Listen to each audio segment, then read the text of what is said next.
Friday, May 27, 2022, coming up on Roland Martin Unfiltered, streaming live on the Black Star Network. We talk about a variety of issues with Congressman Khanna of California. What must Democrats do to get aggressive, to turn the vote out in November? We break it down. Also, what's happening with wokeness in media? Are they actually destroying democracy? Well, the author of a new book says so. And I'll talk with the two authors of a book dealing with black professionals. That's right, Randal Pinkett, Jeffrey Robinson, two of my alpha brothers. Their book is out, Black Faces in High Places, 10 strategic actions for black professionals to reach the top and to stay there. Folks, it is a jam-packed show on this Memorial Day weekend. It is time to bring the funk on Roland Martin Unfiltered on the Black Star Network. Let's go. He's got it. Whatever the biz, he's on it. Whatever it is, he's got the scoop, the fact, the find. And when it breaks, he's right on time and it's rolling. Best believe he's knowing. Putting it down from sports to news to politics. With entertainment just for kicks, he's rolling. It's Uncle Roro, y'all. It's Roland Martin, yeah. Rolling with Roland now. He's funk, he's fresh, he's real, the best, you know he's Roland Martin now.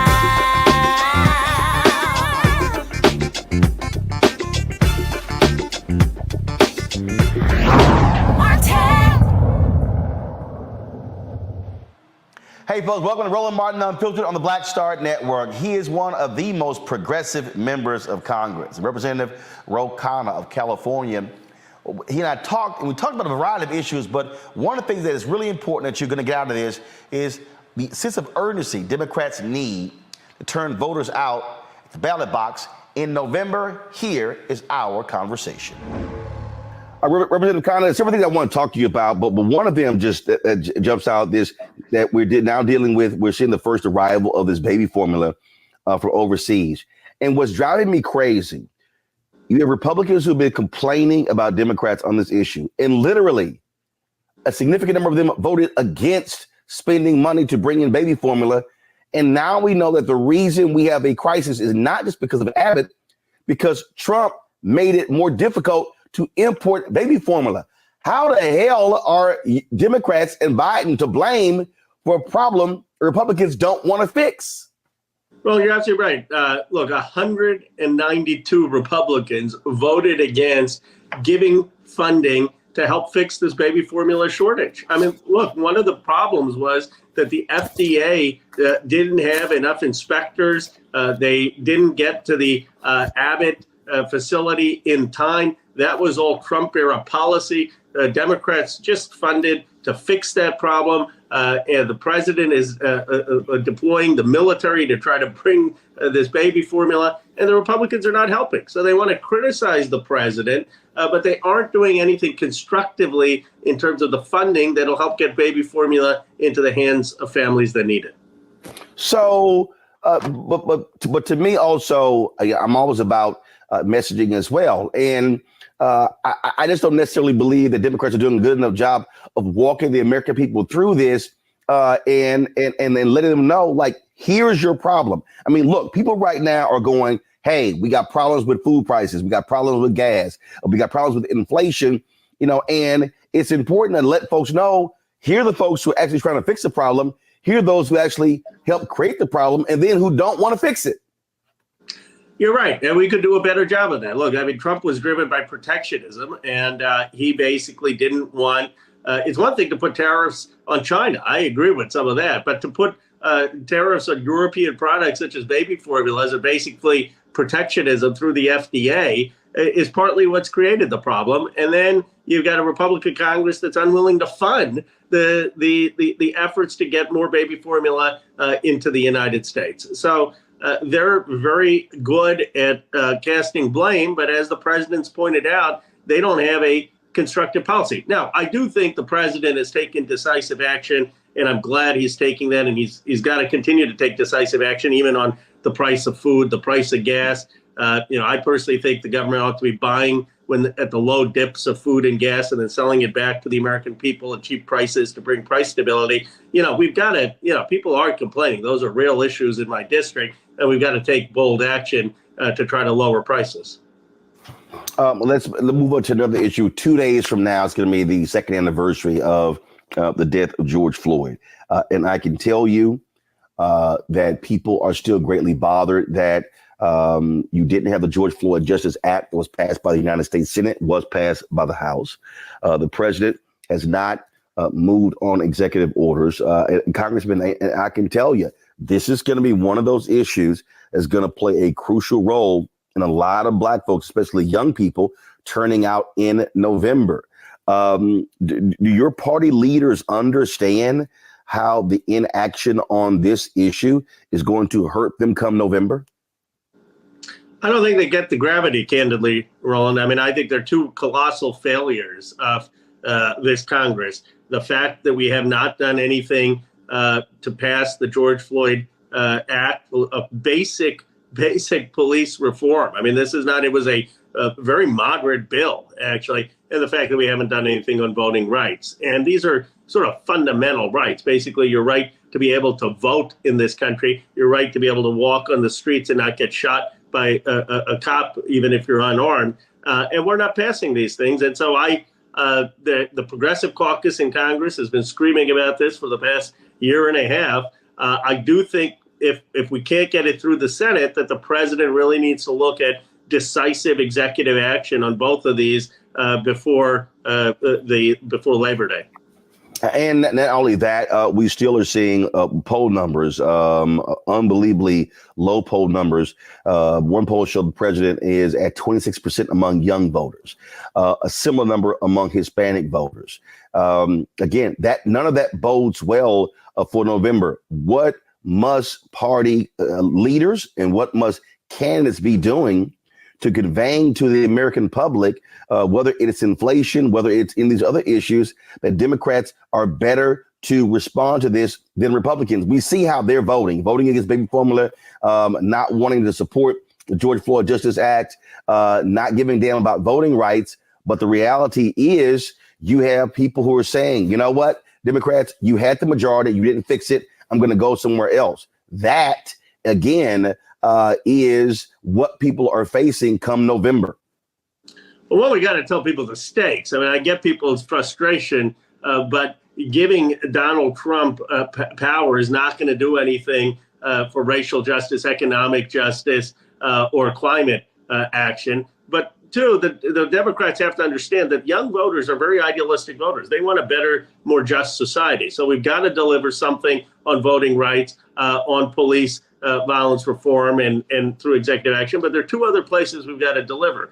One is on the student loan debt relief. I mean, I was speaking yesterday to a group of laborers in my district, largely Latino, construction workers, and they were having a scholarship fund for their kids who are going to go to college. And I asked this group of working families, how many of you want to forgive student loans? How many of you want to have free college? All the hands went up. This idea that somehow the working class doesn't want or care about student debt relief is just totally false. The reality is a lot of the working families, Black and Latino, are the ones who have the most student loan debt because they've got kids, nephews, nieces who want to go to college. The president, with a stroke of the pen, can relieve a lot of that debt. That would be something decisive. And then on climate, we've got to get something passed. The young voters care about that. They understand that their generation is going to be affected by it.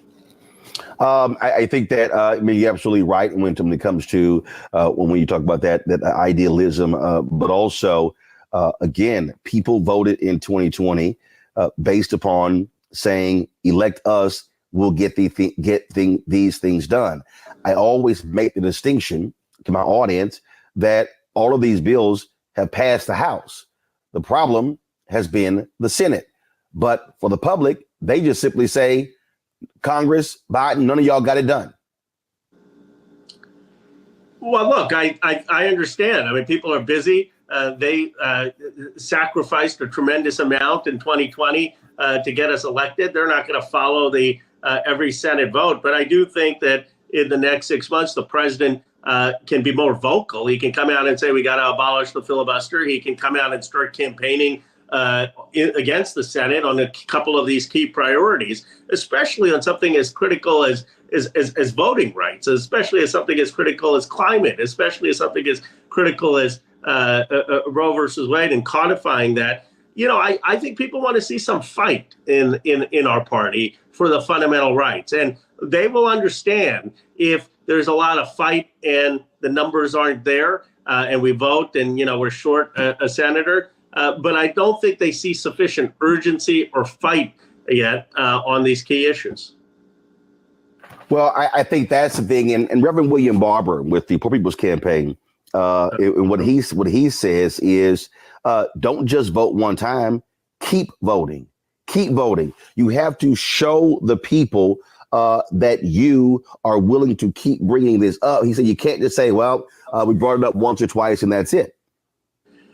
He's absolutely right. Look, I just to get a sense, I know Twitter isn't voters, but you get a sense of a lot of young folks. I tweeted out we need a $15 minimum wage and it's about time to do it. And half the folks are understandably criticizing me, saying, "Ro, $15 is not going to be nearly enough." We're so far kind of out of touch of where people are with their rents, with their food prices, with their gas prices. And, we're still stuck at $7.25. I think the $15 wage was something that people really came out to vote for, especially a lot of the service workers. Some of them are just still relying on tips. So you look at the $15 wage, you look at student loan relief, you look at voting rights, you look at police reform, you look at bold climate action. This is what motivated folks. Look, I'm very proud that we passed roads and bridges and infrastructure, but that doesn't speak to people's souls. That doesn't speak to a more just America. We've got to speak to some of these fundamental issues that got young people out, that got people motivated in 2020. When I talk about the Poor People's Campaign, June 18th, they've been a mass gathering in the nation's capital. They have been calling for the president to sit down and meet with them, but not just meet with leaders, to actually meet with what they call impact or disaffected workers. The White House has been wanting to meet with Reverend Barber or Reverend Liz Theo Harris, and he has said, no, we need to bring poor people with us. They've been unwilling to do that. When you look at the numbers, 90 plus million low income and poor people in the country, if Democrats are looking at a path to victory, it is appealing to those voters. They are white, they are black, they are Latino, they are young, they are significantly women, they are Native American. And the White House has been unwilling to do that.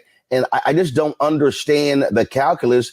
Why is it that in this country, people love to talk about the middle class, but you have so many politicians who don't want to be seen with poor people? I don't get it. Reverend Barber, I think, is the closest moral leader we have to someone like Dr. King in our country, and I don't say that lightly. I think what he is doing in terms of mobilizing low wealth Americans of all backgrounds and putting that coalition together in the South and other places is remarkable. And people like me and Barbara Lee and others in Congress have met with him and people who he brings many, many times in Congress.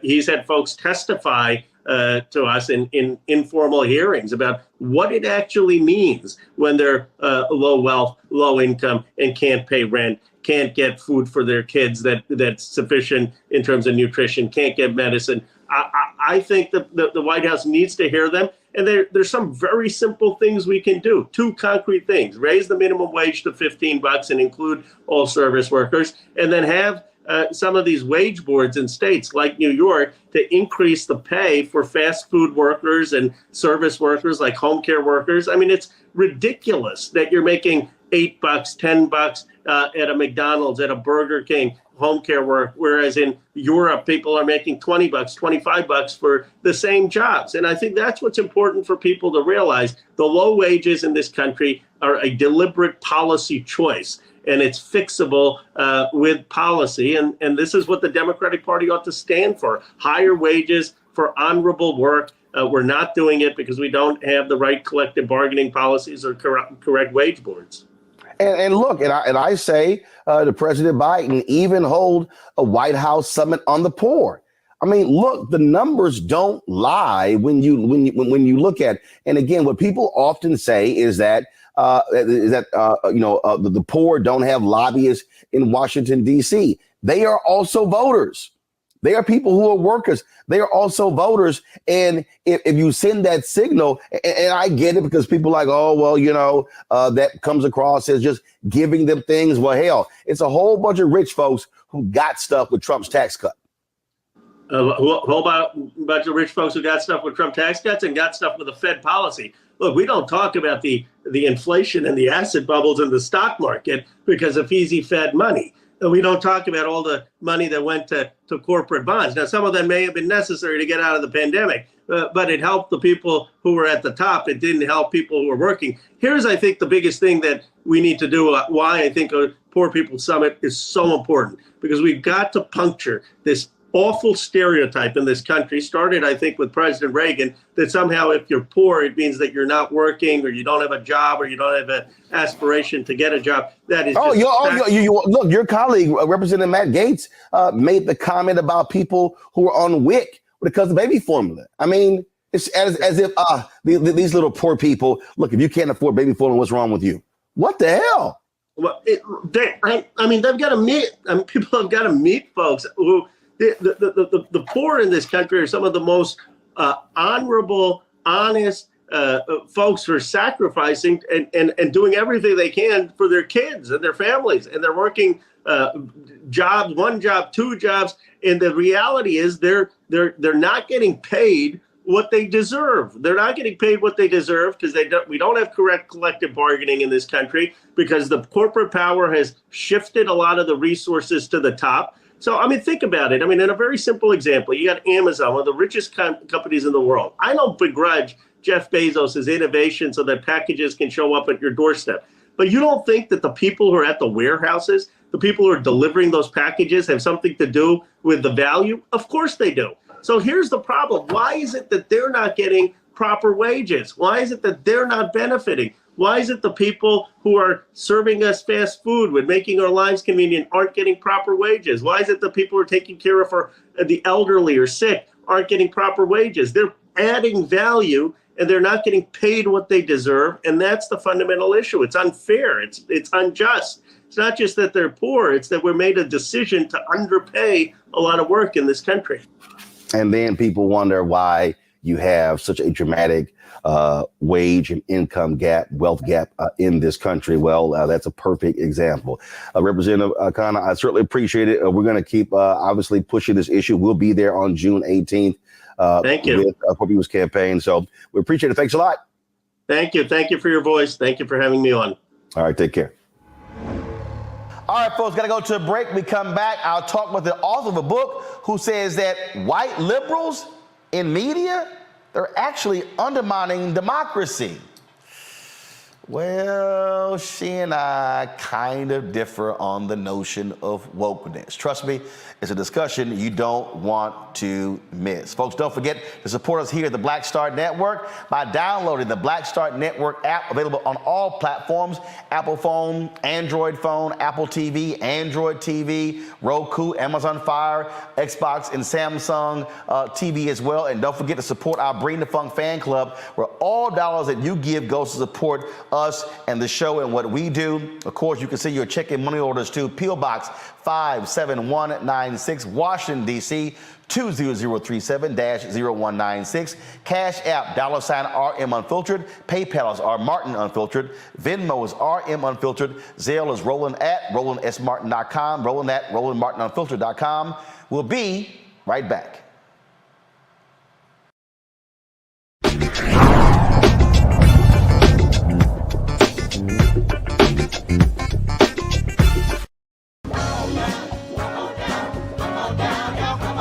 Welcome you to the launch of the Mass Poor People's Low Wage Assembly and Moral March on Washington, D.C., June 18, 2022. We are a new, unsettling force, and we are powerful, a new, unsettling force.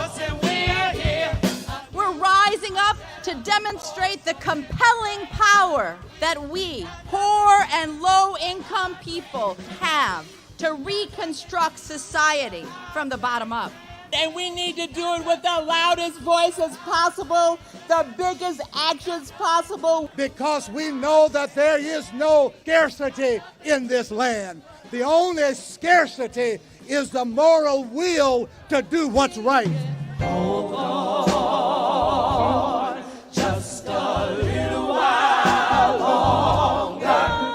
We are those with sub-minimum wage jobs who can't afford sky-high rent. People with disabilities are the fastest growing minority group. It's crazy to me that in 2021, it's still legal for workplaces to pay a sub-minimum wage to people with disabilities. There are still so much trial and tribulations that we go through as Indigenous people. We can't get a decent wage to sustain ourselves, nor can we get adequate housing. Veterans across this nation say enough is enough.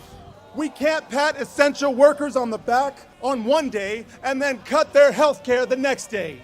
Health is a political choice. What more do I need to do to prove that my voice is just as valuable as anyone else's? There are still forces in denial that would try to slow walk our transition to a clean economy and a just future for us all. We have an immoral system run by immoral people.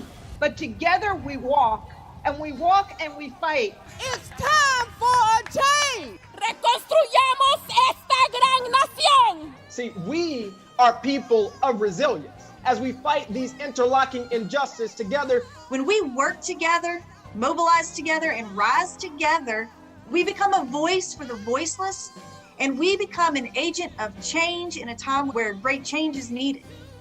We need the third reconstruction to ensure that deaf people, people with disabilities, and all people can have the right to live and to thrive.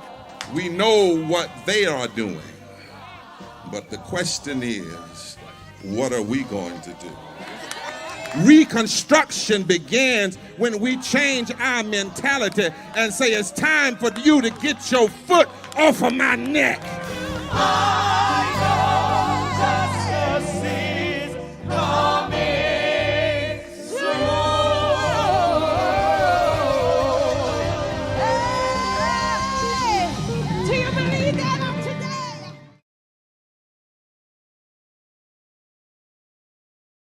I'm Dr. Greg Carr, and coming up on the next Black Table, thinking about the Black freedom movement in a global way. Dr. John Monroe joins us to discuss his book, The Anti-Colonial Front, which maps the social justice movement in the United States and its impact internationally, from Asia to Africa, and how movements like anti-communism were used to slow down racial equality, like critical race theory today.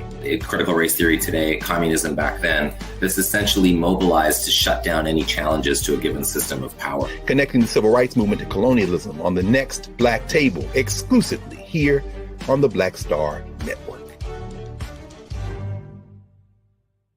I'm Deborah Owens, America's Wealth Coach and host of Get Wealthy. Let me ask you a question. Are your financial affairs in order? Or are you like Prince, Aretha Franklin, and Chadwick Boseman, celebrities that passed away with no will? Well, that's the topic we're covering on our next Get Wealthy program. Do you have the proper strategies in place to make sure that your assets and everything that you've worked so hard for pass on to the next generation and you create legacy wealth? So I encourage people to be thinking about what is the long-term plan as opposed to just for today or just right after I pass away. That's right here on Get Wealthy, only on Black Star Network.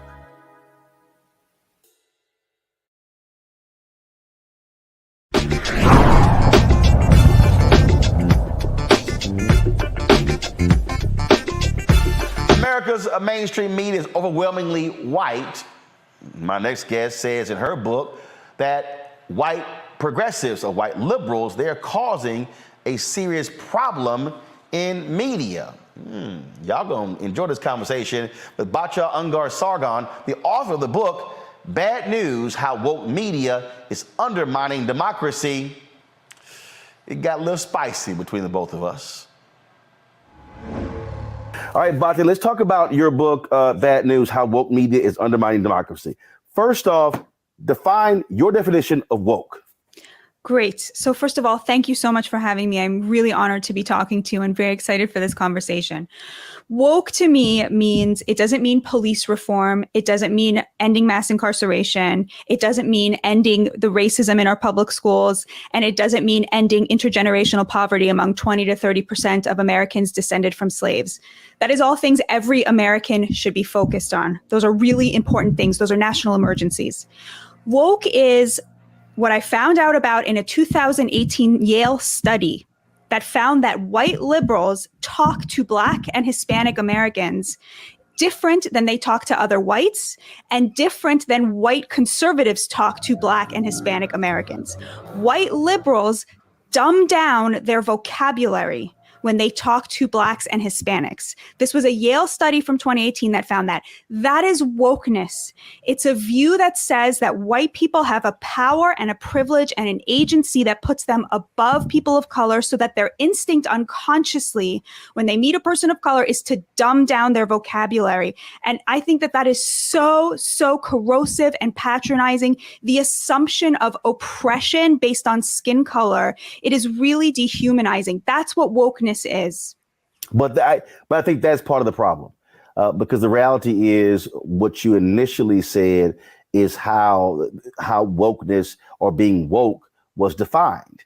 African Americans actually define that in terms of what woke is. Now, what then happened was, I think, get a number of different things, how other people, non-Black folks, then began to define wokeness. Also, how those who don't agree with those issues begin to define it. I think about, again, political correctness. I think about diversity. I think about how those phrases have been turned on their head. So I think part of this issue is when we talk about woke, Black folks have a very clear understanding of woke is when non-Black folks then begin to try to define it for us, as opposed to sticking with what the actual definition is. I could not agree with you more. I think that's a really crucial point. And I think that every single place where progressives lose their way is when they depart from where the Black community is at. But it's not just progressives, though. It's not just progressives, because part of the debate issue that I've had here, even with this, is even with conservatives, with white conservatives, or hell, even some Black conservatives, because again, the use of woke then begins to be used as a negative. Yeah. Just like diversity. Then all of a sudden it then evolved into, oh, we need diversity of thought, and then diversity region of country. That was all an attempt to actually water down what the point of diversity is. And I think where we are now, how woke is being used, it is being used now as an attack against Black folks and others, as opposed to folks saying, what is it really about? I use it exclusively to attack white liberals. But your charge is accurate. The word woke started as Black slang for all the things I listed as the important things, right? And now conservatives and people like me who are on the left, who are angry at where the progressives are at, use it as a pejorative. And that is a totally fair charge. That is a problem. We appropriated a word from the Black community that was describing something important to describe something bad. But when I talk about it, I am almost only speaking about white progressives and the ways in which they've departed from the Black agenda, and the way they use intersectionality, the way they use gay rights, the way they use immigration to over and over abandon the Black community, abandon Americans descended from slaves in order to push their own economic agenda under the guise of social justice. That's my problem. Well, and the problem that I have is that it is how, whether they are progressive whites, whether they are conservative whites, how it is used. And then what ends up happening is Black folks are the ones who actually get screwed. In the outset of your book, you talk about how media did not, in terms of the beginning of media, did not really care about working class people. And as I was reading it, what I was actually looking for was for you to actually be even more granular and say white media. because when you talked about Joseph Pulitzer, when you talked about the first newspaper in the penny papers in New York, while I was reading it, I'm sitting here going, yeah, but there was a paper called Freedom's Journal, the first black newspaper founded on March 16th, 1827. I think about Frederick Douglass, the North Star. I think about Ida B. Wells Barnett, a paper in Memphis. Black media was talking about working class issues. And so I think part of the thing, though, is being very specific. We have to say white media. So I talk a little bit about Frederick Douglass's The North Star in the context of the fact that, people don't know this, but Lloyd Garrison, who was a white abolitionist, actually canceled Frederick Douglass, a former enslaved person, because he felt that he was compromising, right? That is exactly what I'm describing. You're totally right. There was a rich tradition of black media. I talk a little bit about it in the book, but not enough. But what was so interesting to me was to see how this white progressive abolitionist felt that it was his job to cancel a slave. He canceled his newspaper. He told people not to buy it. He stopped paying for him to travel to speak about his experiences as an enslaved person, because Frederick Douglass came to the opinion that the Constitution actually did enshrine the rights of all people, irrespective of race, and that it was only through the legal system and only through the Constitution that civil rights for all was ever going to be possible, which was, of course, what Dr. King picked up on. And for this guy, Lloyd Garrison, no way, only revolution, right? No way to work within the system. And so this white person appointed him the savior of the slaves and then canceled Frederick Douglass. But that is, but when we look at American history, though, I mean, the reality is, this year Liberia celebrates the 200th anniversary of its creation. And then you had the American Colonization Society, which is comprised of a diverse group. You had those people who actually believed, who were abolitionists, who didn't believe in slavery. But then, of course, you had those white plantation owners who were afraid that freed people of African descent were somehow going to free their slaves. And so you had these two forces, multiple forces that were involved in the American Colonization Society. I think part of the thing that, and one of the reasons why I was making that distinction about, again, white media, is because the operative word, whether you're talking about white progressives or white conservatives, is white.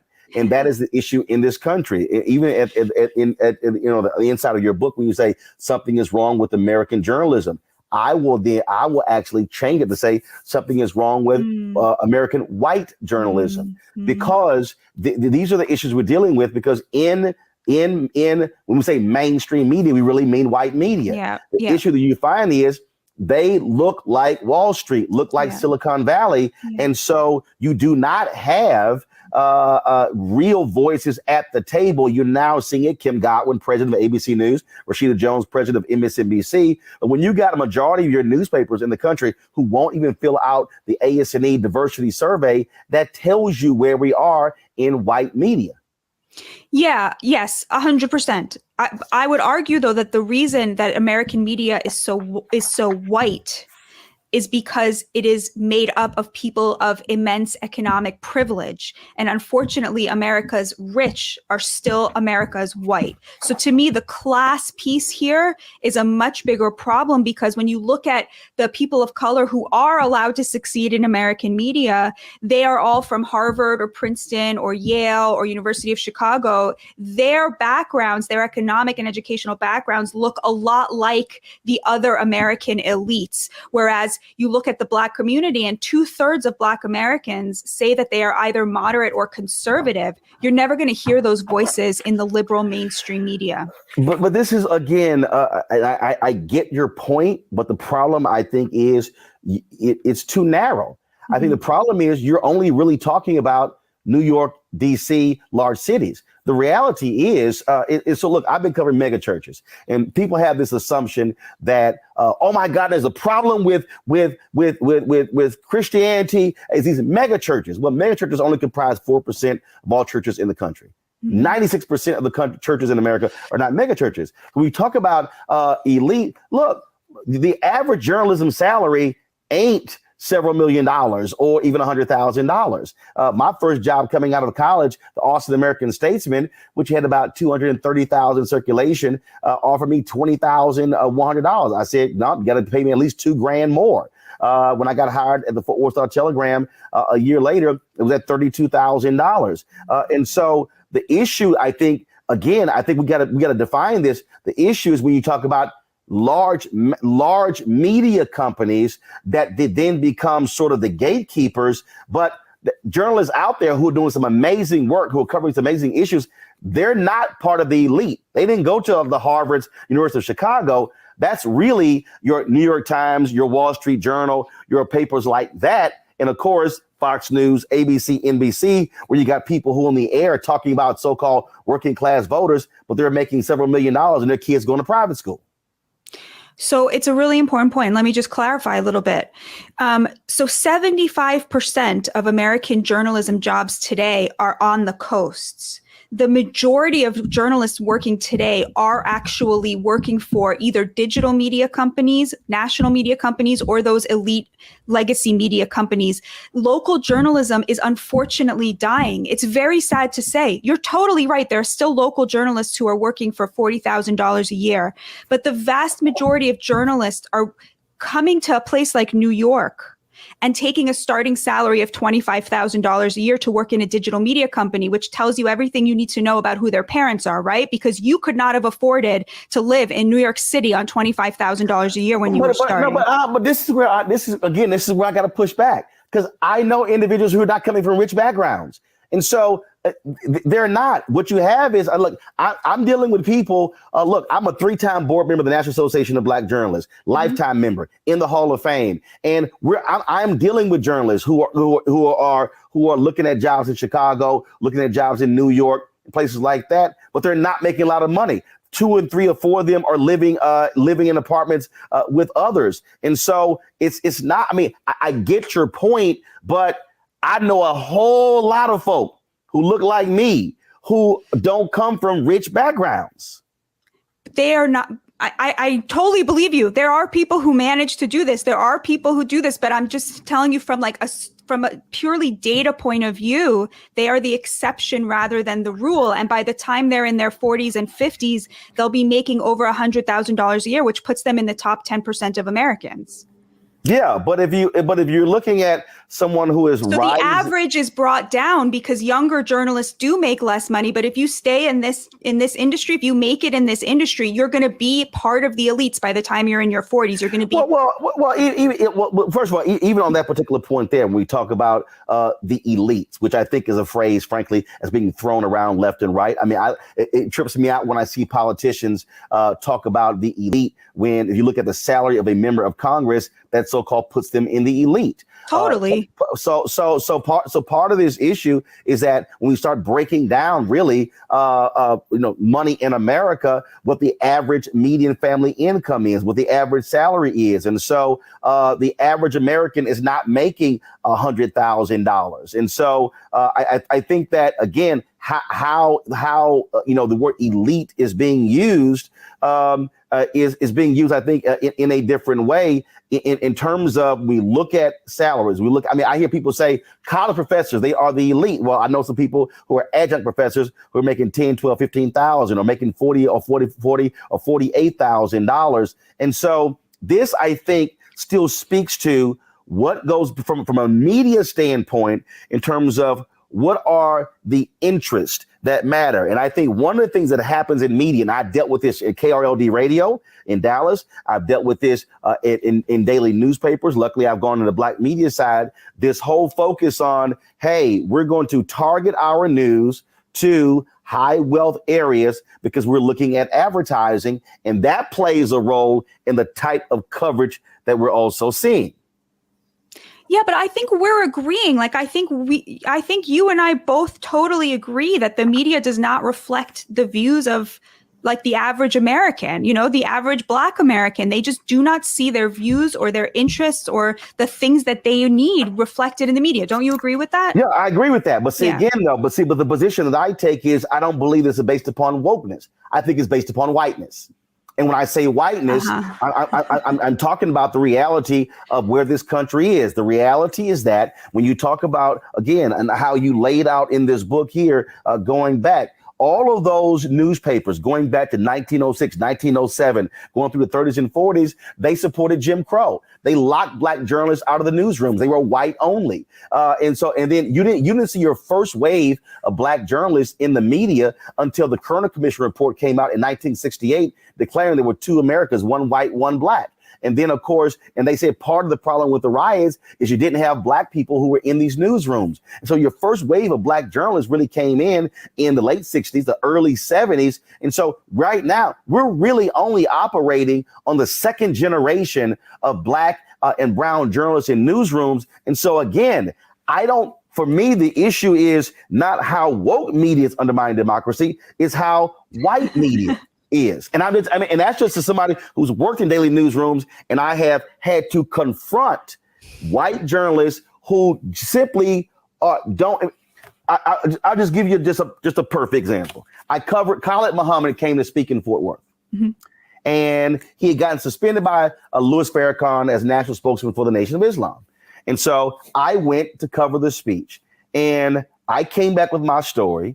And I get called into the office by Debbie Price, who was the executive editor of the Fort Worth Star-Telegram, who should have never been hired. In fact, she had never been an editor in her entire career, even going back to college, but she got the job over an African-American man who had been a city editor, state editor, assistant managing editor, but the publisher liked her. But that's another story. And so she asked me, what the hell is this? And I was like, what do you mean? She's like, well, your story looks totally different than the story that's in Dallas Morning News. And I said, well, you need to call Dallas Morning News, figure out what the hell they were doing. Because in that story, here's what happened. The white journalist, who I think his name Todd Gilliam, who wrote it, he talked about, how folks had to be searched before. Well, anybody's covered the Nation of Islam speech. Hell, I'm used to that. Hell, I go through I get searched. I got searched yesterday at the White House. Okay. And so how he framed the story was Khalid Muhammad said, pin the tail on the donkey, on the honky, not the donkey. Okay. Anybody been to the Ancient Islam speech, typical things phrased. But I focused on what Khalid said. So you had two different stories written by black journalists, written by white journalists, the exact same speech. So the white editor is questioning me. I'm like, go talk to the white guy. If you read what I wrote what he talked about, not the other things that would push someone's button. And that's a perfect example. That's why I'm saying I think the issue, it ain't wokeness, it's whiteness. It's how we see the world that now then is portrayed in how we cover the news. Well, to me, that story is like a perfect story of like the complete and utter success of you, because you were able to get your opinion out there and published in the paper. No, it wasn't opinion. No, I mean, sorry. I'm sorry. You're right. Yeah. It was a news story. You were able to get that crucial reporting out there to all of your readers. And the fact that your editor after the fact had a problem with it, that only makes it even more delicious that you were able to do that through your good reporting. But the problem is this here. Problem is here. I was the only black male reporter in the entire newsroom. It's a huge problem that America's newsrooms remain overwhelmingly white. But the reason they are so white is not because the people hiring in them are racists. They would kill to have more black reporters. As a person who works in a newsroom, I would kill to have more black people writing with me, working with me. That's not the problem. It's not because they don't want to hire black people. It's because the only people applying for these jobs come from privileged backgrounds, which are overwhelmingly white. No, I'm sorry. You're wrong. I literally listen. You're absolutely wrong. I was a national student representative on the board of the National Association of Black Journalists. And we sat in a room with the top headhunters. They were the ones who the TV stations would hire to go hire anchors and producers. And we sat there in Los Angeles. This is March of 1990. And they're going, we would love to hire more black producers and we just can't find them. And literally sitting on our board were 5 black producers, one of them Oscar nominated. And this is what she said. How many do you want? Which market sizes and level of experience? She said, I can call 100 right now. So what happens is, what you're saying is that it really is a white media excuse. because it goes to where they recruiting. We just saw this in Silicon Valley. Silicon Valley's talking about, oh, we can't find black engineers. But you know where they were not going? They weren't going to Spelman. They weren't going to Xavier. They weren't going to FAMU. Wait, they weren't going to Prairie View. Hold on. So that's did they then not hire the people she suggested, or they did hire them? No, because it then becomes the next excuse. See, this is again, 3 times I've been a board member. I've sat in meetings where we have met with CNN. We've met with Penske Media. We've met with Verizon when they owned Oath. I mean, I have sat in meetings with local stations, local newspapers, sitting across from white media executives who say, "Oh, we would love to hire," but then all of a sudden, what then happens is it then becomes where whiteness comes in. Do I know this person? Where they come from? I'm not quite so sure. And then all of a sudden, then you have black journalists who are on islands, and then when it comes to trying to get those stories, if they do get hired, they're trying to get their stories into to the papers or onto the websites or on the air. Then it becomes, I'm not quite sure. CNN, when I was at CNN, they could not find somebody to go interview Winnie Mandela. Okay, great. They said, Roland, will you go? Sure. I go down to Birmingham, Alabama. I interview Winnie Mandela. They come back and say, do the interview, about 20 minutes with her. They go, we got a problem. I'm like, what's the problem? Why didn't you ask her when she went on trial for the accusations of them putting tires around the necks of people? I said, why the fuck y'all didn't interview her? I said, I asked Winnie Mandela what I want to ask Winnie Mandela. They literally said, we're not going to run the interview. That's terrible. No, it's fine. I went to John Klein, the president of CNN, and said, hey, they're not running the interview. Give me the tape. I'm going to run it on my TV One show, because I had a weekly show on TV One, Black Cable Network. Again, black-owned media. John said, great. Winnie Mandela dies in March of 2018. I was in Memphis covering the 50th anniversary, getting ready for the 50th anniversary of the assassination of MLK. I hear she dies. We restreamed the interview. The only reason you can see that interview is because I had a black-owned media outlet. But these were white editors deciding, oh, we don't like the fact that you didn't ask her this question. Y'all didn't even send me questions. So therefore, we're not going to run it. And this is what I'm talking about. This is the frustration for black and minority journalists. And so, again, I read your book and I went through it. And literally, every time where you put woke, I put white. And that is so the problem is that when we talk about what was happening is they are seeing America through their blue eyes or green eyes, and not understanding that how you view America is different if you're black or Latino or Asian. And that's why American white media is the way it is now. So for me, it ain't wokeness. It really is the problem of whiteness and how they define what to be an American is. I think there's a lot less daylight between our positions than you're making it sound, because I would say I'm sure that there are problems with, let's say, conservative white media as well in capturing certain aspects of the Black experience or the Hispanic experience, but the problems don't stem from the woke worldview, they stem from something else. So to me, wokeness is like white liberal specifically, but I totally agree with you that there are probably problems on the right as well. They come from the same pool. I mean, again, that's what I'm saying. Because I've been there. I've sat across from who I believe are so-called white liberal journalists. But okay. Let me ask you this. Okay, when you're sitting opposite white liberals versus white conservatives, that study that I started with, right? That sort of patronizing thing that white liberals do when they're talking to Black people and Hispanic people. Yep. Like, doesn't that feel different than when you're talking to white conservatives? Isn't it a different thing? Nope. Because the sociologists found that white conservatives don't do that. I'm not saying they don't have problems. They do have their own problems, but that patronizing thing where they look down on you from this position of like, I have so much privilege, I have to protect you. Conservatives don't do that. They do. But again, it's a different, it's how it comes out. Here's the deal. If someone ignores me and then someone is patronizing me, frankly, I'm feeling the same damn way. And again, I'm somebody, I've actually been in that position. Right. And so I respect that experience, but I would say that you fix those two problems may emotionally impact you differently, the same, but you fix them differently. You can't use the same thing to fix them. They need different. Actually, I can. Actually, I can. To deal with the issue that you're talking about, okay, what you're laying out in terms of class and coverage, I'm telling you right now, the difference is you cannot have American media, American white media, where literally 80+% of those who are in charge are white men. I totally agree with you. And so that then now drives the narrative. It drives the coverage. It drives the decision making. Totally agree. And so then when you talk about what then comes out of that is, oh, now how do we now cover this? So now if I'm a white male conservative, I may look at this differently from that so-called white ally. The problem for me as a black man, the outcome is the same.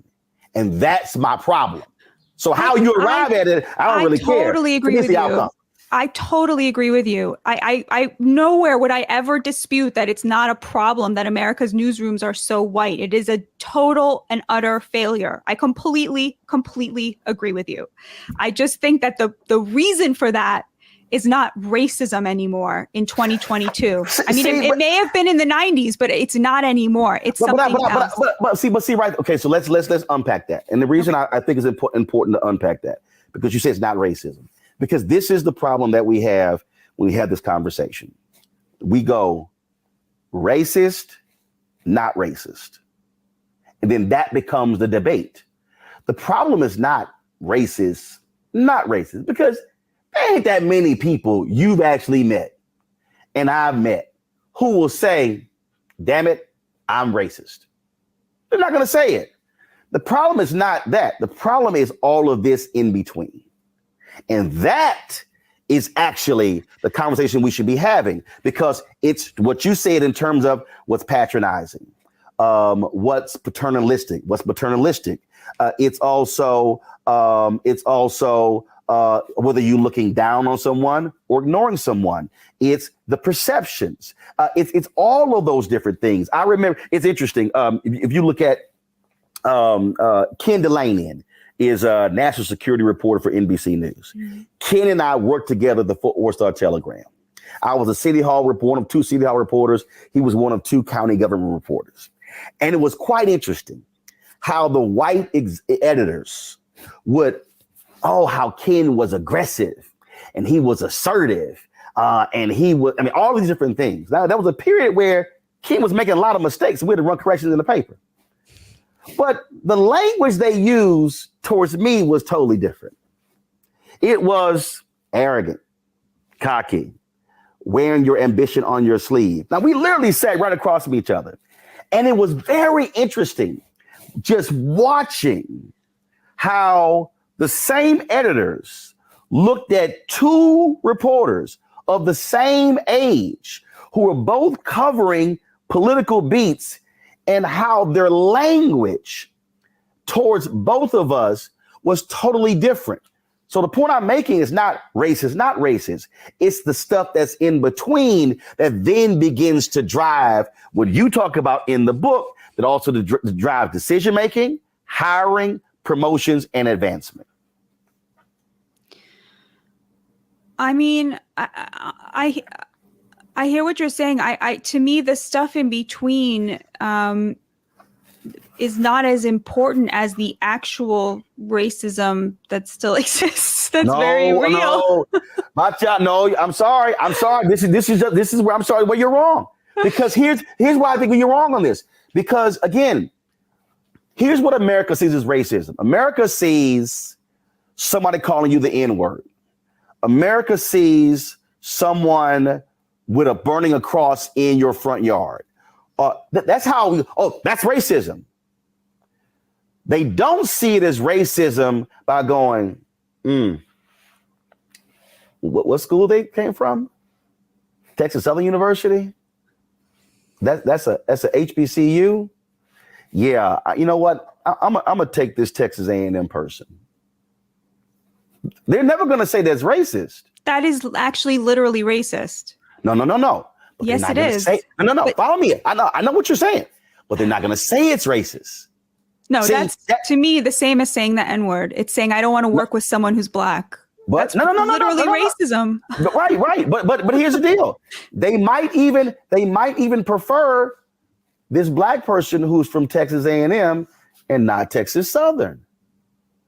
See, again. But that's classism. I mean, that's. Well, no, because here's the deal. There are acceptable blacks. Look, Soledad O'Brien told the story when Soledad really liked me on her show. And there was a black executive who told her, Roland's not the right kind of black. That's classism. That's not racism. Because it's not about race. It's about behavior. It's about something you can control. No. It's about, you know what? These are the kind of blacks we like. But that can't be about race because that's about behavior. That's about class. That's about an attitude. That's about, No. But see, you're saying it's about class. But here's the deal. We might come from the same socioeconomic background. The difference is that's a more palatable. You know what? Oh, he's not as militant. He's not as okay. He see what begins to happen. But the problem where it still is race is because who is the person in the position deciding those things? The struggle that I have, and again, as I was going through your book, and again, as I was looking at the examples you used, when you were talking about, again, coverage in the issues, even when we talk about just this notion of working class, when that phrase is used, I'll be honest with you, they ain't talking black people. You're talking about white working class. I'm not. Well, guess what? You are absolutely the exception, because what I can tell you is what consistently happens in American white mainstream media when there are conversations about the working class.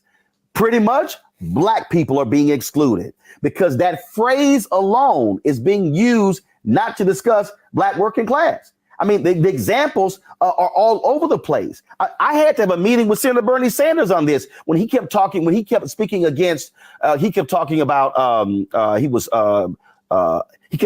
identity politics. And I was like, Senator, do you know what the hell you're actually saying? What are you labeling identity politics? Well, we all Americans. No, we're not. Because we're also being treated differently.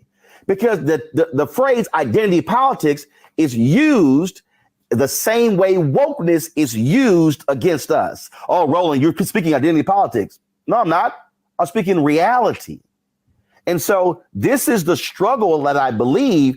I believe that, again, there are some excellent points that you're making in here. I just think that it's being real that in this country, how certain phrases are used, how certain stories are skewed. It is oftentimes about how am I appealing to white voters, but we don't even use the phrase president meets with some black preachers. What's going to be the headline? Oh, I see what you're saying. It's going to be president meets with black preachers, but if he meets with white preachers, it'll be the headline. Preachers. Yeah, president meets with preachers. Hold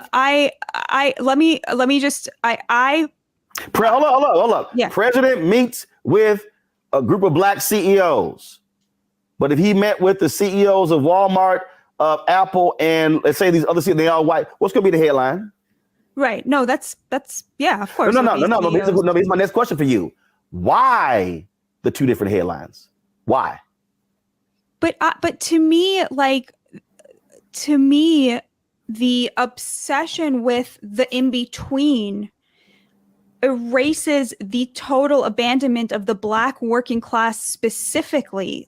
That's my whole thing, is that black Americans descended from slaves have been abandoned by both sides on the altar of other stuff, other things like immigration and gay rights and all these and other stuff. But you got to add, and white women. Sure. Because you got to remember, the 1964 Civil Rights Act, the only reason women were inserted in that because the racists out of Virginia thought by adding women that was going to kill the bill, and it actually didn't. When affirmative action came along, the greatest beneficiaries of affirmative action in America have been white women. I totally agree with all of that, but I think where we would disagree is that I think a lot of things that white liberals promote ostensibly on behalf of Black people actually hurt Black people. That's the thing that I'm trying to say. Like defund the police. But you say, but who did that start with? What do you mean, who did that start with? No, where did that phrase, that idea, that concept, who did that start with? Somebody who really does not care about poor Black people. That's not true. No, you're wrong. You're wrong. Because you know why? We're now in a murder spike. No, but you're wrong. More Black babies in Philadelphia died of gunshot wounds in 2021 than died of COVID. Like but the reason you're wrong is because if that is your perception of that, that means that you have not actually talked to Black people who were talking about that very issue. I've had conversations with Black people, Black activists about defund the police. Defund the police does not mean get rid of the police. Defund the police actually says what you just talked about. How do we shift resources? How is it that in most major cities, half of a city's budget goes to its police department? The question is not, okay, well, we shouldn't be dealing with that. What people are actually saying is, how do you reimagine that? How do we deal with a situation where we're sending cops to situations, and I've done this story way too many times. I had talked to too many of these mothers and fathers, where that person dies when they actually had a mental problem, as opposed to sending mental or health professionals. Why do we do that? Why are we using police officers doing parking enforcement as opposed to using people who are police officers? So again, just what you just described there is a perfect example of what has happened in white mainstream media. And that is not actually sitting with the people who are talking about that and saying, what do you actually mean by that? What does this look like? What does it mean? Now, is it a phrase that the other side can take, slap on a bumper sticker and use it as a negative? Absolutely. But if I talk to the people who are actually saying it, those are not white people. I've heard it from Black people. Well, I talk to working class Black people and Black cops all the time. And what I'm hearing from the cops is that they go into these neighborhoods, and ever since the defund the police movement and the new view of the cops as every single one of them being like homicidal and out for Black blood, they now see kids running around with guns, waving them. They're not scared of the cops anymore, and they're not ashamed of the cops anymore. And we are these cities have become war zones. Children can't get to school without being shot at. They can't play in playgrounds without being shot at. And I'm just telling you, from what I am hearing on the ground, this is very connected to the defund movement. No, it's not. No, I'm telling you. No, but I'm saying I spent 6 years in Chicago. 6 years. Do you know what one of the fundamental problems in Chicago is? Tell me. One of the fundamental problems in Chicago ain't defund the police. It's not they don't have enough cops. It's literally because the police department in Chicago has been so oppressive against Black people don't trust the cops. So the deal is, you show me a city where you actually have relationships between communities and police, I'm going to show you a difference. Please go read the Kansas City newspaper, the Kansas City Star. They did an exhaustive investigation about the rampant racism in their police department. And do you know who was mostly quoted in it? Black cops. And so and I just came back from Kansas City and did a town hall with the Kansas City Urban League on this very issue. Black cops talk about it. Go to Philadelphia.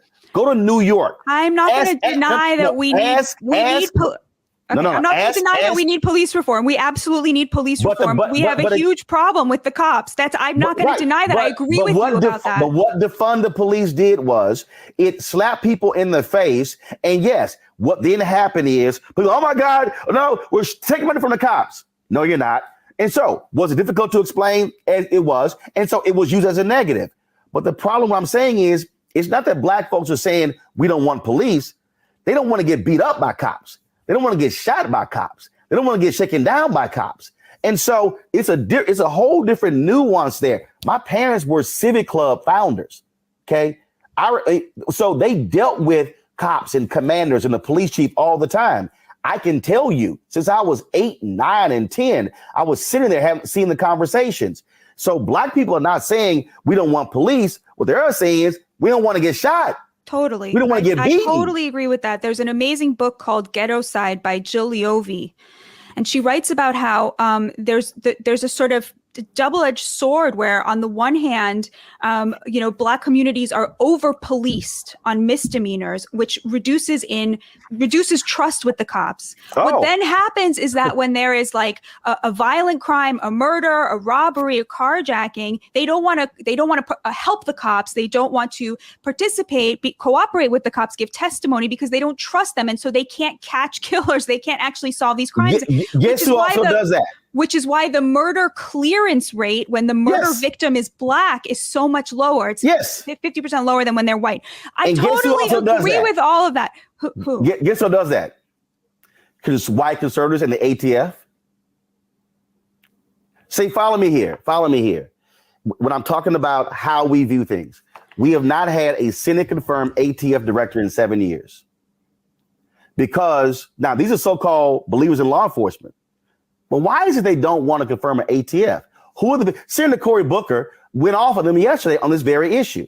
What I'm saying is, when we even the conversation you and I are having right now, because of our backgrounds and how we look and how we grew up, we see this whole issue totally different.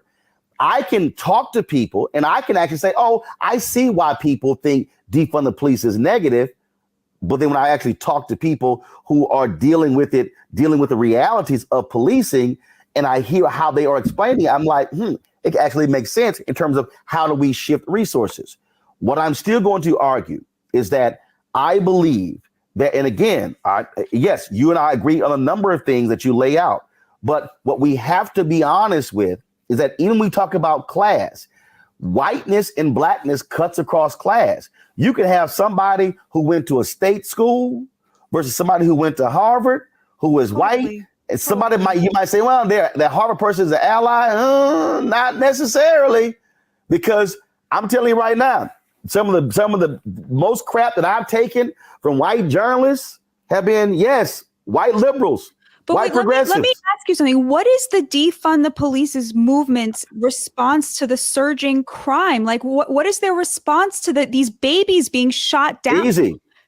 Well, here's what you've had.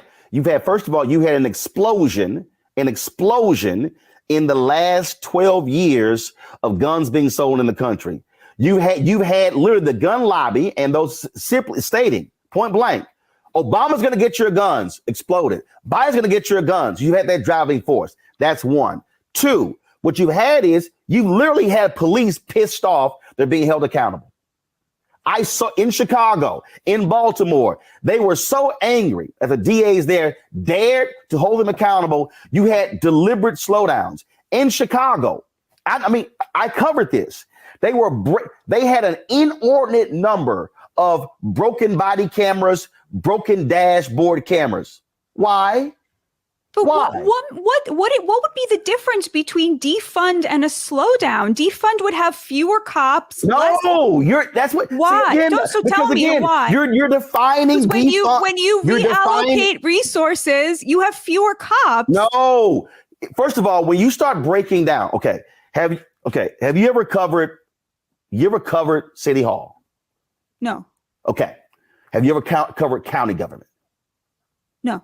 Okay. So that means have you ever actually had to sit there and go through what the police budget is? I've read through a police budget, yes. Okay. All right. So when you actually go through a police budget, when you look at how the allocation is made, there's a significant number of things that police do that have nothing to do with fighting crime.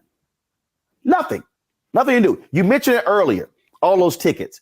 We know based upon the numbers that that it was an average of 4 tickets or warrants per household in Ferguson.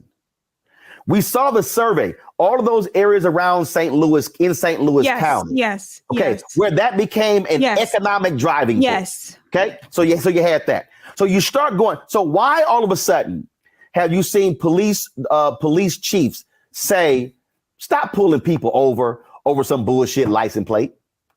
Stop pulling people over when it comes to a tail light. I heard Chief say, focus on crime prevention. So part of the problem is that we have given so much money to police departments, and a lot of the money is going to non-major criminal activity. So when you start shifting, so in Seattle, when they said, wait a minute, why are we putting the money in the police department for parking enforcement?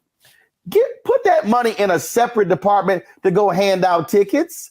How about we examine how they are using the resources? So that's what defund the police is actually saying. What they're saying is, San Francisco talked about it. Hey, if you get a call and on the call, they're stating it's a mental issue, don't send the cops, dispatch a mental health professional. Okay, to me, that is called police reform, what you just described. But guess what? You choose to call it police reform. Somebody else calls it defund the police because they're choosing to be provocative. Here's the deal. We can call it whatever we want, Batya, as long as we get to the same place. Amen, and brother. So that's why I'm not hung up on the phrase, because you know why? What I'm doing, just like I did that Khalid Muhammad speech, I'm listening to what they're saying. I'm not going, oh my God, defund the police. What are they saying? No, I'm listening to what they're saying. And that to me is the problem. We have too many white journalists who aren't listening. They're bringing preconceived notions, or they're bringing a perspective of the police or someone else versus let me listen to what this person is saying. That to me, I think is a problem. So I just don't see it as wokeness. I think this idea of labeling everything wokeness, which look, you go on Fox News a lot, that is by design. It is by design, just like this whole thing with critical race theory, which we all know is bullshit. I would be very happy to go on CNN, but they won't have me. Well, guess what? Fox News won't call me. Fox News, and guess what? I've had people who Fox News will book people who I put on my show and will not call me. And I have a whole email roster of all of their shows and their producers. My agent has actually emailed Suzanne Scott, the CEO of Fox News, directly, and their head of talent. They will never call. You know why? Because the perspective that I'm offering, we're talking about right now, Fox News does not want on their air. They don't. And so this is they have people from Black Lives Matter on all the time. No. See, okay, but it's okay. Do you know why they have them on there? Do you know why they have them on there? They let them have their say. No, they don't. Yes, they do. No, they don't. When the Fox News was created, Roger Ailes created an institution where he says, first of all, our anchors always win. 2, we're going to place people on to purposely put them in an antagonist position. That's why they don't. I'm trying. Look, I watch a lot of Fox, and you have first of all, they have a lot of black hosts, but also they let people have their say, and then they disagree with them if they don't agree. I'm telling you how that system is set up, and I'm telling you exactly. You could talk to. I've had the conversations with former black talent and actually black producers at the network. Trust me. Fox News will this is what they say about me. He's different. He's different. So what we're dealing with right now, I'm telling you, which is the struggle in this country when it comes to. Okay, but can I just say something? I don't sit here and say CNN won't put me on because I'm Jewish. They don't want my point of view, but that's not it's just they just don't want it, but that's totally fair. I don't hold that against them. Fine, they don't want my point of view. They don't want it. And I'll go back and I'll say it again. Yeah. I'll go back. Fox News likes certain types of black people. Right. I'm telling you. I mean, and you know what? You know who I'm quoting? You know who I'm quoting? People who worked at Fox News who have told me. Right. But that's what we're dealing with. So this issue in media. This issue that we have in media, again, I'm sorry, I don't believe it's wokeness. I believe what it is there are people who are in positions of power who see the world in a different way. They want to frame the world in their way, through their lens, through their perspective. They're unwilling to actually bring people to the table who might bring a different perspective. And even when, and I'll tell you, one of the issues that we face, even when you talk about some black people at the table, it's a black person who they're comfortable with, who also sees the world similar to them. So they're not going to really try to upset the apple cart. It's a struggle in media, I'm telling you. And Well, I've seen this in so many ways. I'm so grateful to you for letting me come on and debate this with you. It was really, really generous of you to read the book and share your opinions with me about it. I'm very grateful and very honored. Well, you know what? I'll say this here. There are a few people I think you ought to talk to. You ought to talk to Tim Wise or Jane Elliott. But I tell you, so I appreciate again writing it. But what I really hope, again, looking at again how the difference in terms of how a lot of white journalists are viewing these stories compared to a lot of black journalists. And trust me, there's a mega struggle. Look, our NABJ convention is in Las Vegas in August. Trust me, you drop on by, I think you're going to hear some hell of a stories for your next book. I'll come. All right. The book is Bad News: How Woke Media is Undermining Democracy. Batya Ungar-Sargon, I appreciate it. Thanks a lot. Thank you, sir. Folks, I certainly hope you enjoyed that conversation. Coming up next, I sit down with two authors, alpha brothers of mine, and we talk about the role and the importance of black professionals in corporate America and how they can move forward and advance themselves, but also Black America. You're watching Roland Martin Unfiltered right here on the Black Star Network.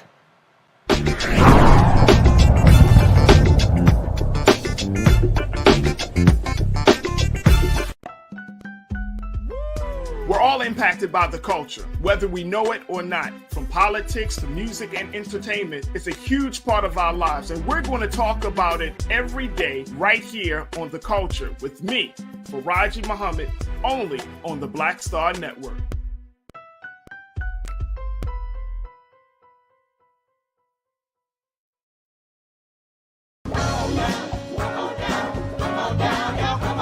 Welcome you to the launch of the Mass Poor People's Low-Wage Assembly and Moral March on Washington, D.C., June 18, 2022. We are a new, unsettling force, and we are powerful. New, unsettling force, and we're here.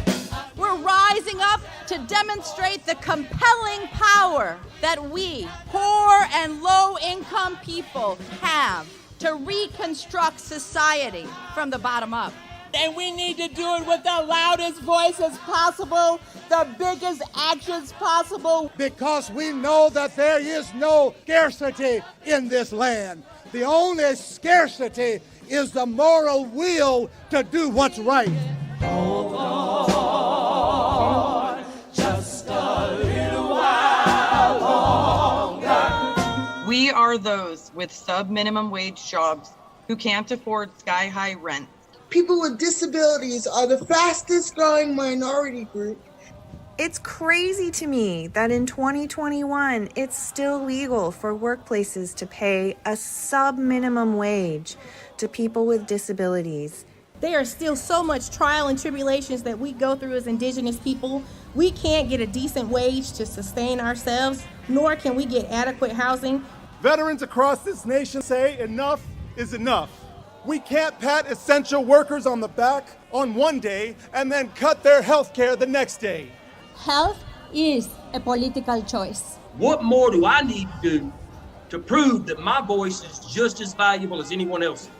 There are still forces in denial that would try to slow walk our transition to a clean economy and a just future for us all. We have an immoral system run by immoral people. But together we walk, and we walk and we fight. It's time for a change. Reconstruyamos esta gran nación. See, we are people of resilience as we fight these interlocking injustices together. When we work together, mobilize together, and rise together, we become a voice for the voiceless, and we become an agent of change in a time where great change is needed. We need the third Reconstruction to ensure that deaf people, people with disabilities, and all people can have the right to live and to thrive. We know what they are doing, but the question is, what are we going to do?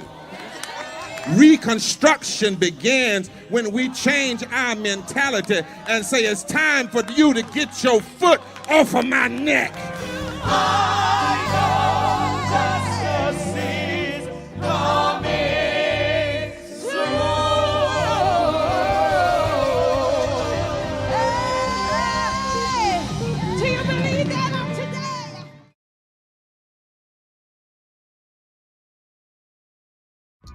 Next on A Balanced Life, we're talking everything from prayer to exercise to positive affirmations and everything that's needed to keep you strong and along your way. That's on a next A Balanced Life with me, Dr. Jackie, on Black Star Network.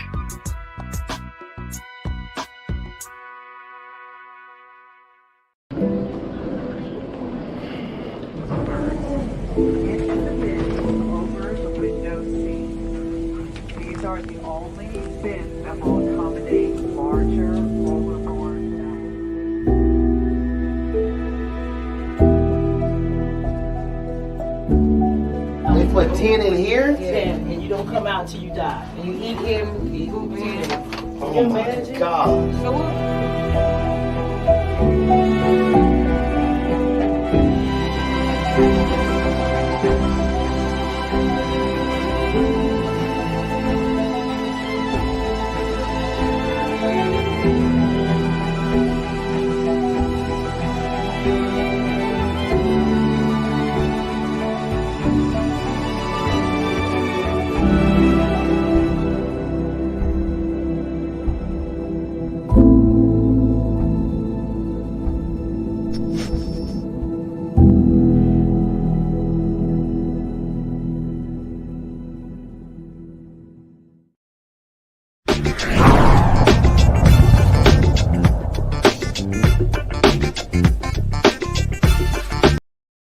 All right, folks, welcome back to Roland Martin Unfiltered on the Black Star Network. Black professionals are in corporate America in a variety of ways, but it's not always an easy thing for them to be there. Well, my next two guests have a book that details how they can actually succeed in corporate America. Here's my conversation with Randal Pinkett and Jeffrey Robinson, the authors of the book, Black Faces in High Places, 10 Strategic Actions for Black Professionals to Reach the Top and Stay There. Watch this conversation. All right, gentlemen, let's get right into it. First of all, when you say Black faces in high places, there's a reality. I think about Ellis Coles' book, The Rage of a Privileged Class, which was that first generation of African Americans in corporate leadership, where pretty much the highest they could go was to be VP of Community Affairs. And so how does one go from being just a Black face to being a decision maker, someone who is actually driving the bottom line of a company? Well, first, I want to acknowledge that one of the inspirations for this book and the predecessor book, Black Faces in White Places, was Ellis Coles' book, The Rage of a Privileged Class. We in some ways wanted to revisit the very same themes that Coles explored, but in the 21st century, in a 2020, 2022 context, arguably a post-George Floyd context for Black faces in high places. And I think,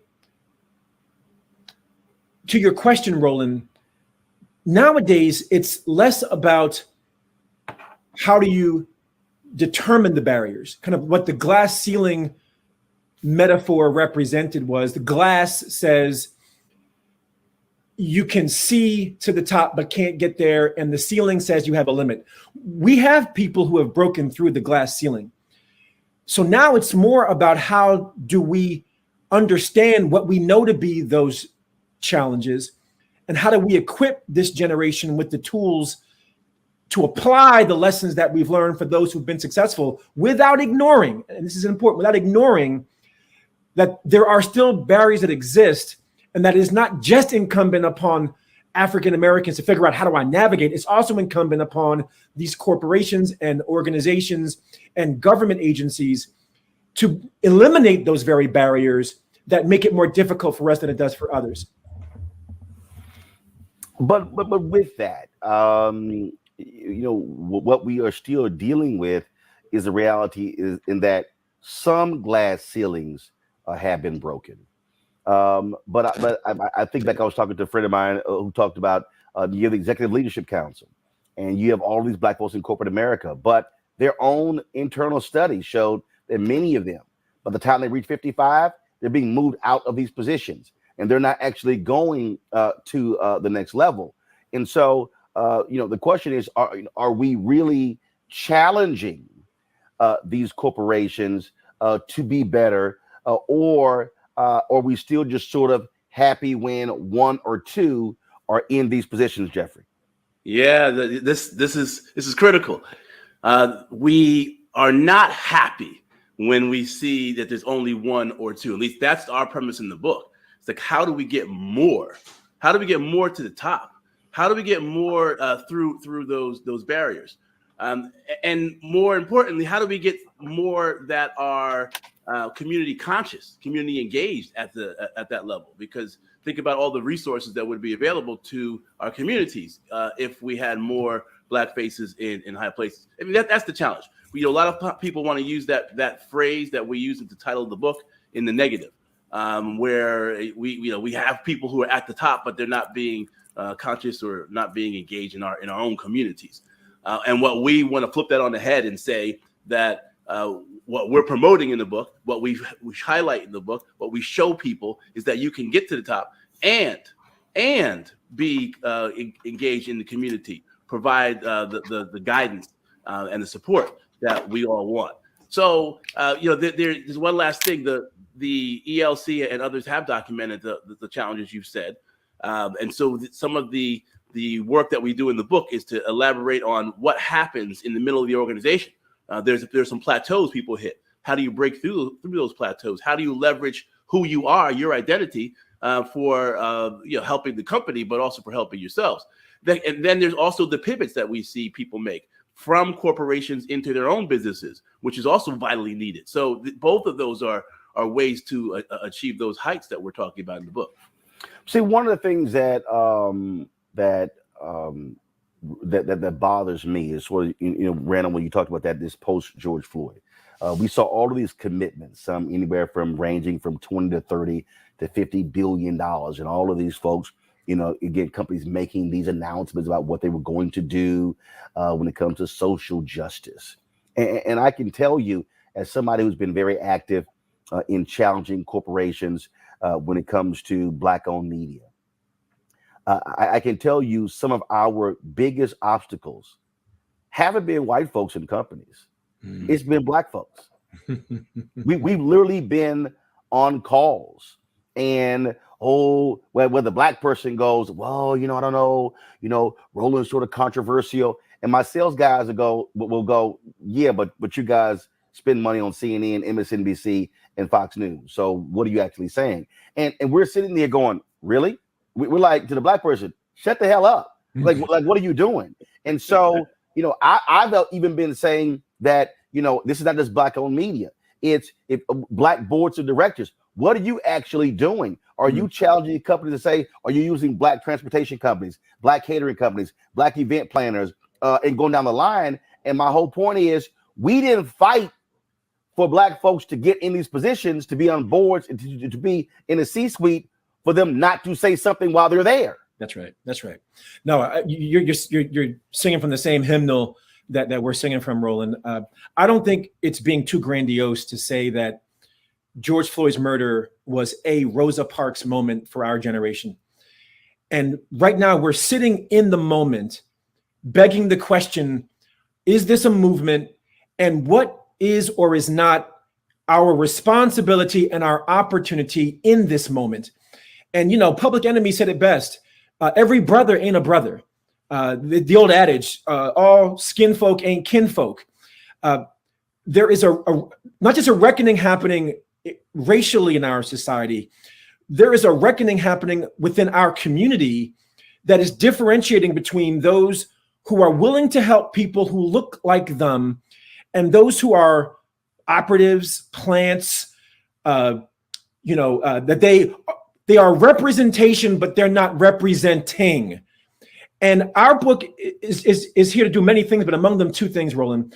First is to say, if you are at the table, you have a responsibility to be an advocate for the issues that affect our community because somebody sacrificed for you to be there in the first place. And second is, when you have these levers of power at your disposal as a Black face in a high place, to bring on Black companies, to advocate for Black media, to support future Black leaders, at the end of the day, if you're not pulling the levers on behalf of our community, somebody else is pulling the levers on behalf of theirs. And so be unapologetic and intentional and strategic about how you do that, because everyone else is following the same playbook. I mean, see, the reason why I've been really hitting this thing hard, because at the end of the day, it comes down to the money. I mean, America, I've said this, America really ain't got a problem with us talking about police reform. They ain't got a problem with us talking about, criminal justice reform. They really don't have a problem with us talking about voter suppression.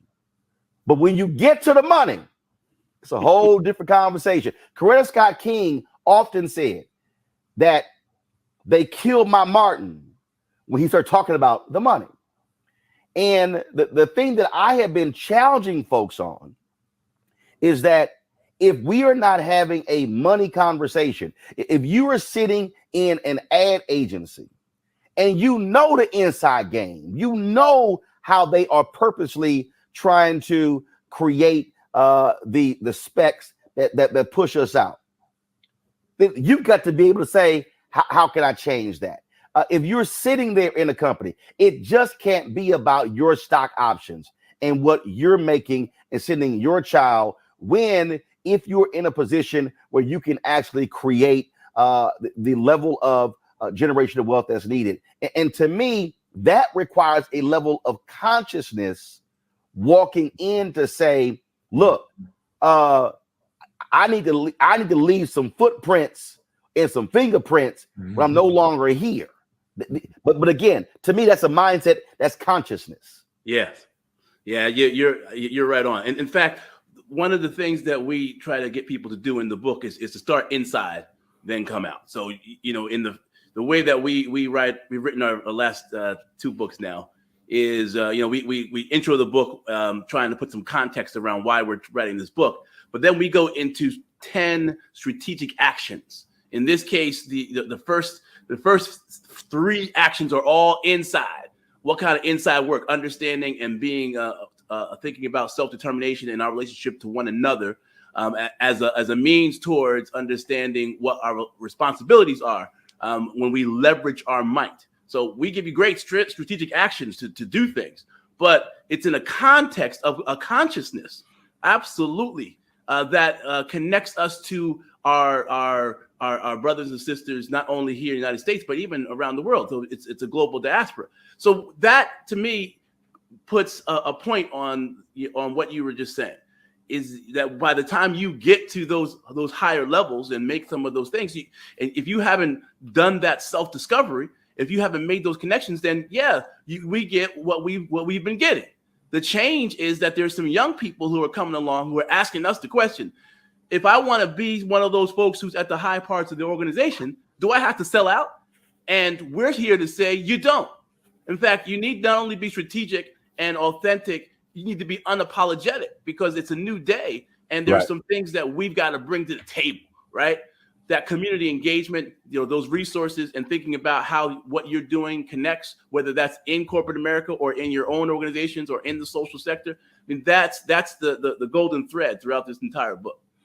I always had this. First of all, I've long said that everybody ain't built for white places. I mean, I think, and that's important to say. I've always said that I know I could never thrive in a corporate environment. Here's why. Because one, my grandmother had a catering business. My mom had a cake business. Multiple aunts and uncles have had their own businesses. And I've always operated from an entrepreneurial mindset. And an entrepreneurial mindset is different from a corporate mindset. Now, I think a lot of people have to understand, who am I as an individual? What type of person I am? How do I see this? And so I think that there are frustrations. If y'all could talk about that. Have y'all encountered that, where you've encountered people who have been frustrated operating in corporate America and never realized that they really were never destined to be in corporate America? They really were builders and creators, and they were really operating out of, frankly, their skill set. They were operating out of their calling. Absolutely. When we wrote the first book, Black Faces in White Places, which you graciously wrote the foreword for that book, Roland, thank you for that. We launched an institute called the Redefine the Game Institute, which taught mid-career Black professionals how to apply the 10 strategies in that first book. And what we've seen from that program is, as Dr. Robinson said, people doing that self-reflection and introspection to realize what you've just illuminated, which is that when you do the deeper work to ask the hard questions, what's my path? What's my mission? What's my purpose? How am I rooted in my identity? They realize that where I am is not where I belong. And we talk in Black Faces in High Places about two mindsets, which you referenced. First, the entrepreneur's mindset, which is Strategic Action 8. But we also talk about Strategic Action 7, the intrapreneur's mindset, that brings the same thinking of an entrepreneur, but realizes I'm operating in an established organization that has certain rules and norms and cultural standards. You have to do that inner work, not only because it's essential to sustaining yourself along what is a very arduous journey, but because two things we found from the research. One, when you do the inner work, you find a better alignment between your calling and your path. And believe it or not, when you find that alignment, you also are more likely to be further propelled in your career compared to those who take one for the team, sacrifice for the organization, compromise something of themselves. All the research shows when you find that alignment, we in Strategic Action 3, we call it Ikigai. It's a Japanese concept that talks about your meaning and your purpose. When you find your meaning and your purpose, it will propel you to do your best, be your best, and find the best path forward for you. I remember when I was at CNN, I had announced that I was doing this line of ascots, bow ties, and ties for the Black-owned company. And I remember we were waiting on something, and I was on the outside of one of the studios, and David Borman, who was then I think was an executive vice president or senior vice president, he's Washington bureau chief. He turns to me and he goes, "Now, you know, Roland, if you were full time at CNN, you wouldn't be able to do all of these things," because it was that I had speeches, I published my own books. And I turned to him and I leaned in. I said, and mind you, Dave was like 6'5", 300 pounds, big guy. And I leaned in and I said, "And that's why I'll never be full time." I knew your answer. And they were it was sort of like, damn, I can't believe he's saying this. And there was another time when they wanted me, they didn't want to give me a show, but they wanted to create my own segment on the Situation Room. And I was like, okay, that's great. I said, you know what? We can incorporate my travel around the country when I'm giving speeches, because typically a lot of times when I'm there, governors and mayors and county judges and CEOs are there. And they were like, no, this has to be in studio. I said, oh, I'm sorry. So y'all want me to give up my speaking income to do a segment that's in studio, but you ain't replacing my speaking income? I said, ain't gonna be a segment. And they were shocked. They were like, whoa. I mean, he's wait a minute, we're CNN. He's telling us no. And there was a meeting of the direct reports. to the worldwide CEO, Jim Walton. And Jim and I always got along great. And somebody was offended when they heard this. And Jim said, no. He said, Roland did not decline to do the segment. What he said was, we have to replace the money. That's right. Now, there are a lot of us who are in these corporate environments who would have sacrificed That's right. the external money for the segment. And I've always said, hell no, never do that, because that shows value. And again, that's one of those decisions that when you are in a year, and I was one of the most visible on-air contributors, not just Black, but across the board. The research indicated that I was one of the most recognizable faces on CNN in the top 10, and I was the only one in the top 10 without a show. But what I also understood was I'm not going to walk away from another revenue stream to make y'all happy. You're going to have to replace the money. And so part of this thinking is also knowing your value and knowing when not to give up something on the promise that you might get something down the line. Yeah, that's a powerful statement you said. And it's one of those things that people don't get.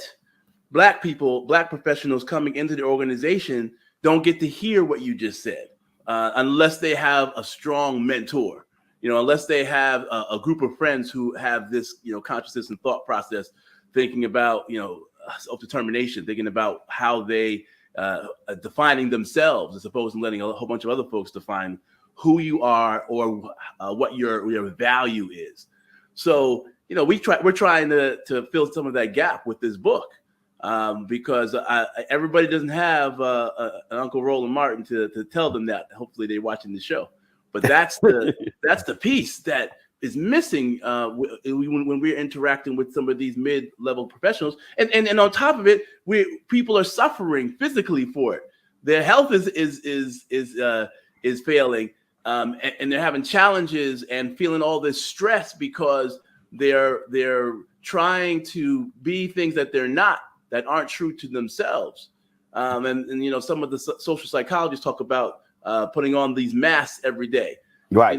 More companies are moving this way and saying we want more authentic people. But when they say that, I hope they are also realizing that they are going to get to do this inclusion. They're going to get some things they weren't expecting, perhaps. No, they don't really want that. I mean, they don't. That's bullshit. They don't really want. I mean, I think back when I worked at the Fort Worth Star-Telegram. I was a City Hall reporter, and the publisher Rich Khanna had so the managing editor left, and the person who should have it wasn't even a conversation. My man Ken should have gotten. I mean, he was the city editor, he was a state editor, he was assistant managing editor. Everybody loved Ken. I mean, he had all the credentials. The publisher picks a columnist who had never been an editor on any level in her career, including college.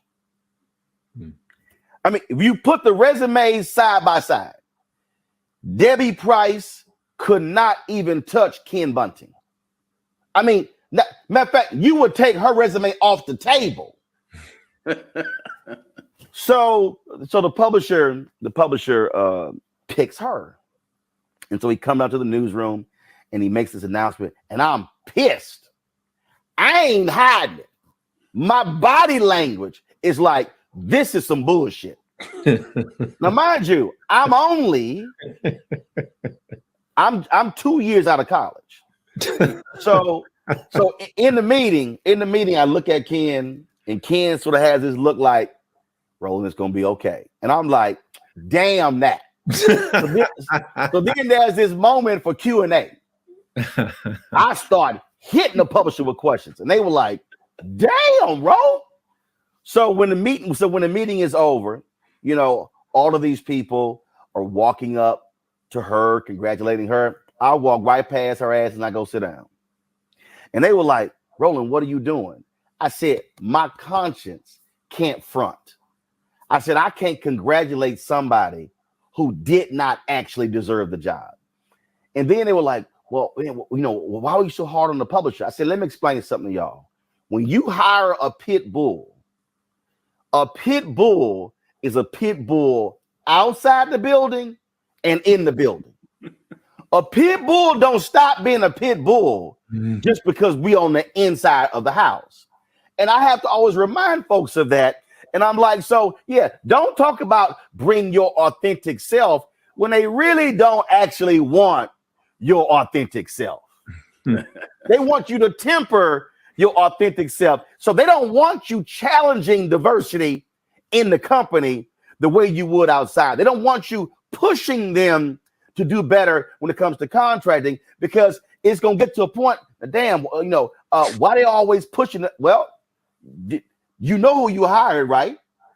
Well, I would add and argue, though, Roland, that I do believe in the post George Floyd era, there is this new context that we're operating in that has given. I'm not saying that they want our full authentic self. That's not what I'm about to say. I am saying that the ball is further down the field for the tolerance and the significance of certain organizations, not all, but certain organizations that are trying to do a better job of meeting people where they are, recognizing that in the Great Resignation, if you're not amenable to the growing diversity of our society, you're losing top talent to somebody else. And so I think we are more emboldened, not fully emboldened, but we are more emboldened in the post-George Floyd era than ever before. And I believe there are some organizations that are more legitimately committed, even if they are misguided and misdirected in how they are executing on that agenda.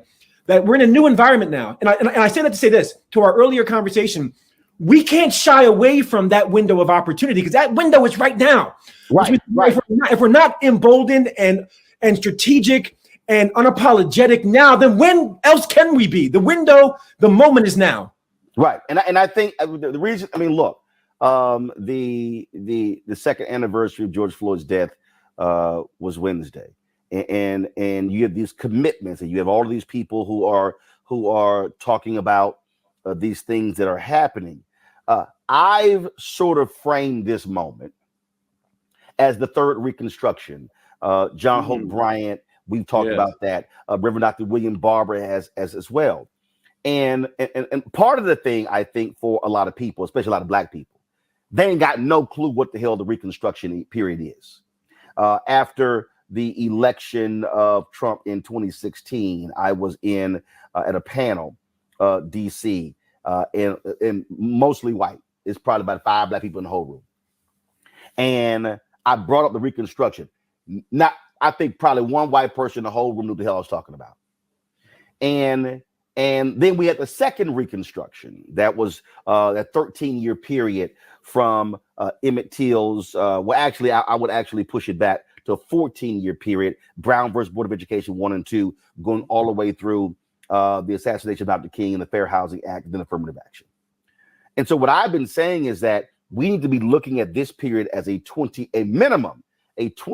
period, a Reconstruction period, which now means post George Floyd, we're only 2 years into the 20, which means that we, as African-American professionals, cannot, to your point, Randall, allow this moment to sort of dissipate. That's right. Because we've got to keep that foot on the pedal, got to keep that foot on the neck, saying, no, we ain't letting up. Y'all, because I go back to the first Reconstruction. It lasted 10, 12 years. W.B. Du Bois put it at 20, but 5 to 6 years in, white folks like, look, we done passed enough laws. Look, we fine. Okay, can we move on to something else? And then it began to wane. And then, of course, by the Great Compromise of 1877, we saw what happened. That's what we cannot do. This actually is the moment. That's right. That we have to actually get people to understand, if you cannot maximize this moment, you Black in corporate America, you will not have another moment in your career. That's exactly right. This is it. Dr. Robinson. Yeah. Yeah. No, you said it. And I know I've been saying this is in the book and that's in the book, but we get to a similar point and break down, 6 different ways in which you can leverage the moment. Talking about how you're connecting, your corporations and organizations and social sector organizations to our community, to the community in the diaspora, through the supplier diversity type of programs. Again, we tick off all these different ways. And if we don't, those who are in the room when those decisions are being made, if we don't bring those things up, who else is going to do it? Yeah. Who else is going to do it? Yeah. That's so, right. this is the time. We put together something that we think gives people a guide, and we're very, you got a couple of engineers here with you today, and so we start thinking very analytically about steps and processes and levels to get people to think about it in a very strategic way. But however people get to it, what we're trying to encourage is a consciousness for as you get to those places at the higher parts of the organization, no matter what that is, and how you should act and think about some of those different aspects we've been saying here today. Yeah, it is, and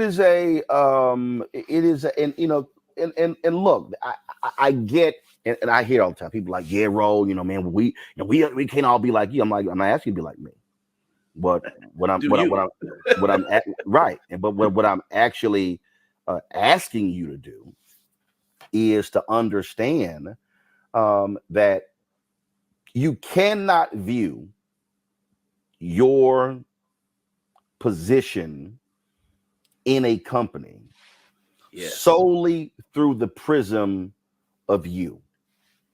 You cannot be that selfish where it's only about you and your check and your money. Yes, you have a responsibility to do your job and to do it well. Yes, you have a responsibility to increase shareholder value. I had this conversation this week about Macy's and all the positive press of them putting these dresses out and clothing in sorority colors. And I said, the sister who works there, who's gotten credit for that, she's a Zeta. I said, she's a buyer on the dress side. She's doing her job. I said, but it doesn't mean that we also, while praising that, driving $10 million or more in revenue to Macy's, aren't also challenging them on what's your Black-owned media spend. How are you? What other Black vendors are you using? That's right. You're buying racks and coat hangers. Are any Black-owned companies doing that? Again, you're putting on in-store displays. Are you using Black event planning companies, Black catering companies?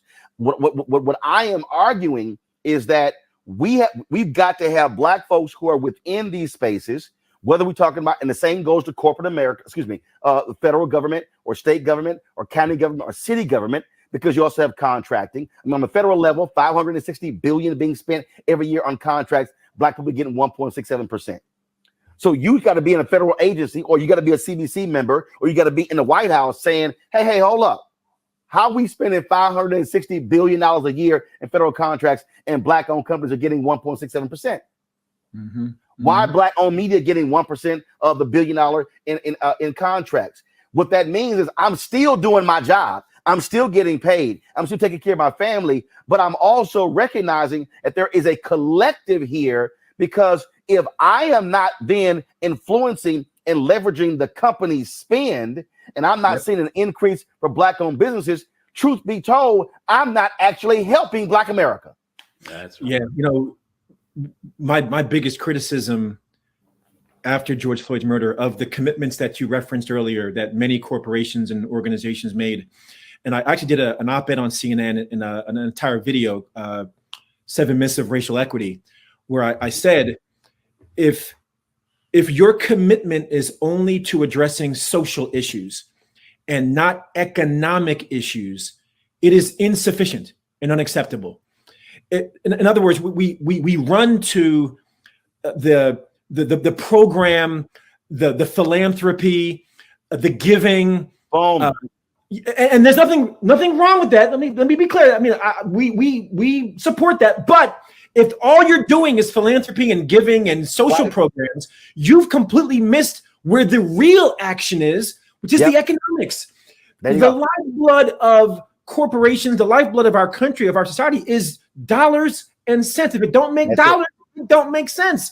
And so I looked at all the commitments through the lens, or to use your word, the prism of, is this going to have an economic impact? There you go. And is it going to create jobs? Is it going to create wealth? And is it going to create intergenerational wealth?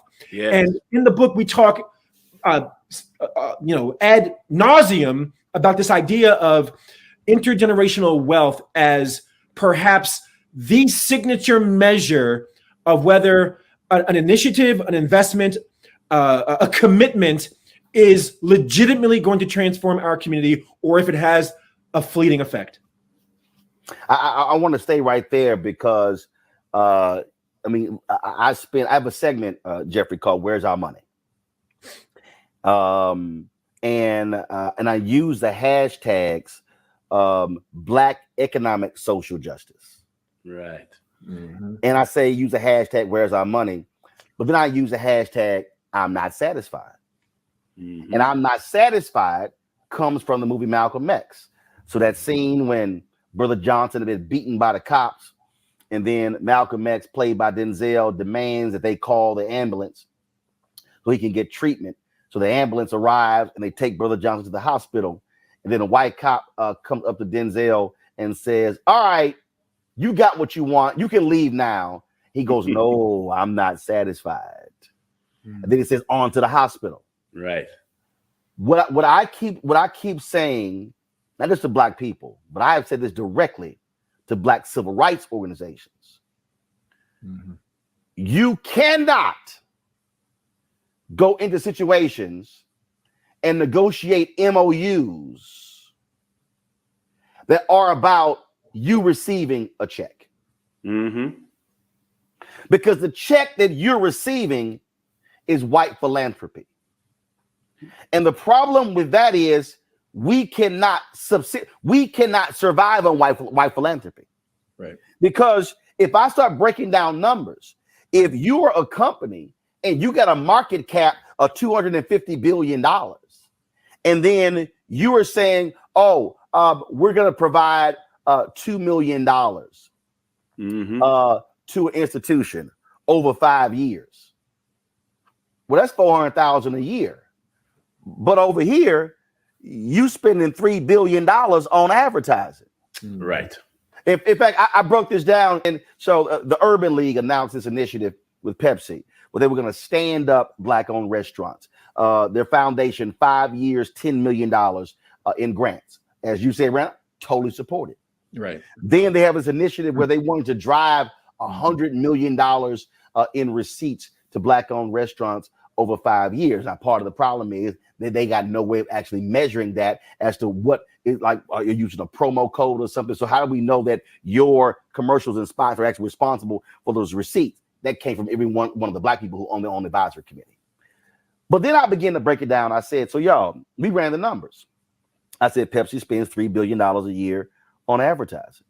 I said, if Black-owned media, I said, if we got 5%, just 5% of the $3 billion spend, I said, that completely dwarfs that $10 million That's right. commitment over 5 years to the Urban League, and then even $100 million over 5 years for the Black-owned restaurants. I said, so now what does that now look like when we're getting contracts? Mm-hmm. See, philanthropy, that's it right here. Contracts are here. Mm-hmm. Now, all of a sudden, if we're now getting annually $750 million, $500 million in contracts, we can buy our own damn tables. You're right.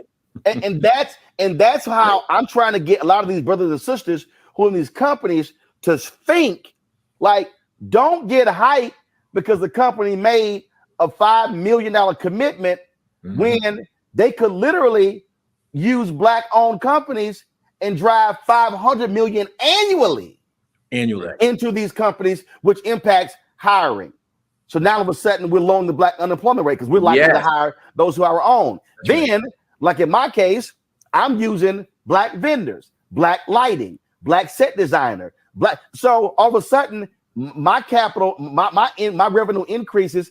I'm not using other black vendors, so I'm now circulating that dollar. That's how getting.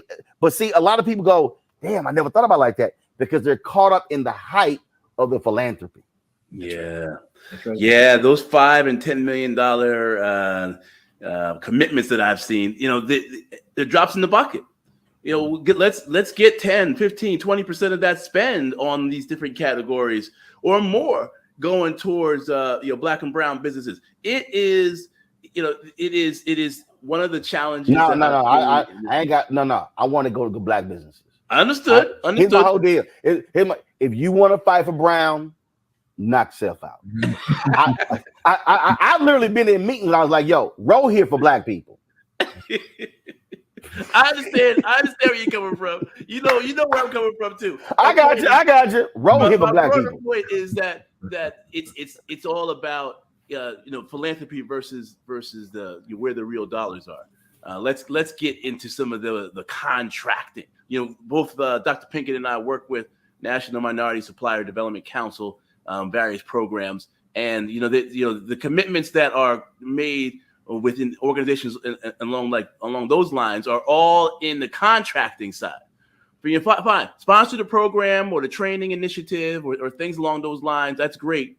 That does capacity building. But once we have our businesses ready and on to that next level, now let's open up the floodgates on those contracts, because that's where we make a difference. That's where the generational wealth can be developed. There you go. That's where the jobs can be created. That's where we start to be able to take better control of things happening in our community. That's right. And if you one of those, see, this is the other thing. And if you one of those black folks who are in one of these corporate positions, guess what? You now are also creating other places for you to get hired. Yeah. See, that's the other deal. When all of a sudden we are leveraging your position in these places.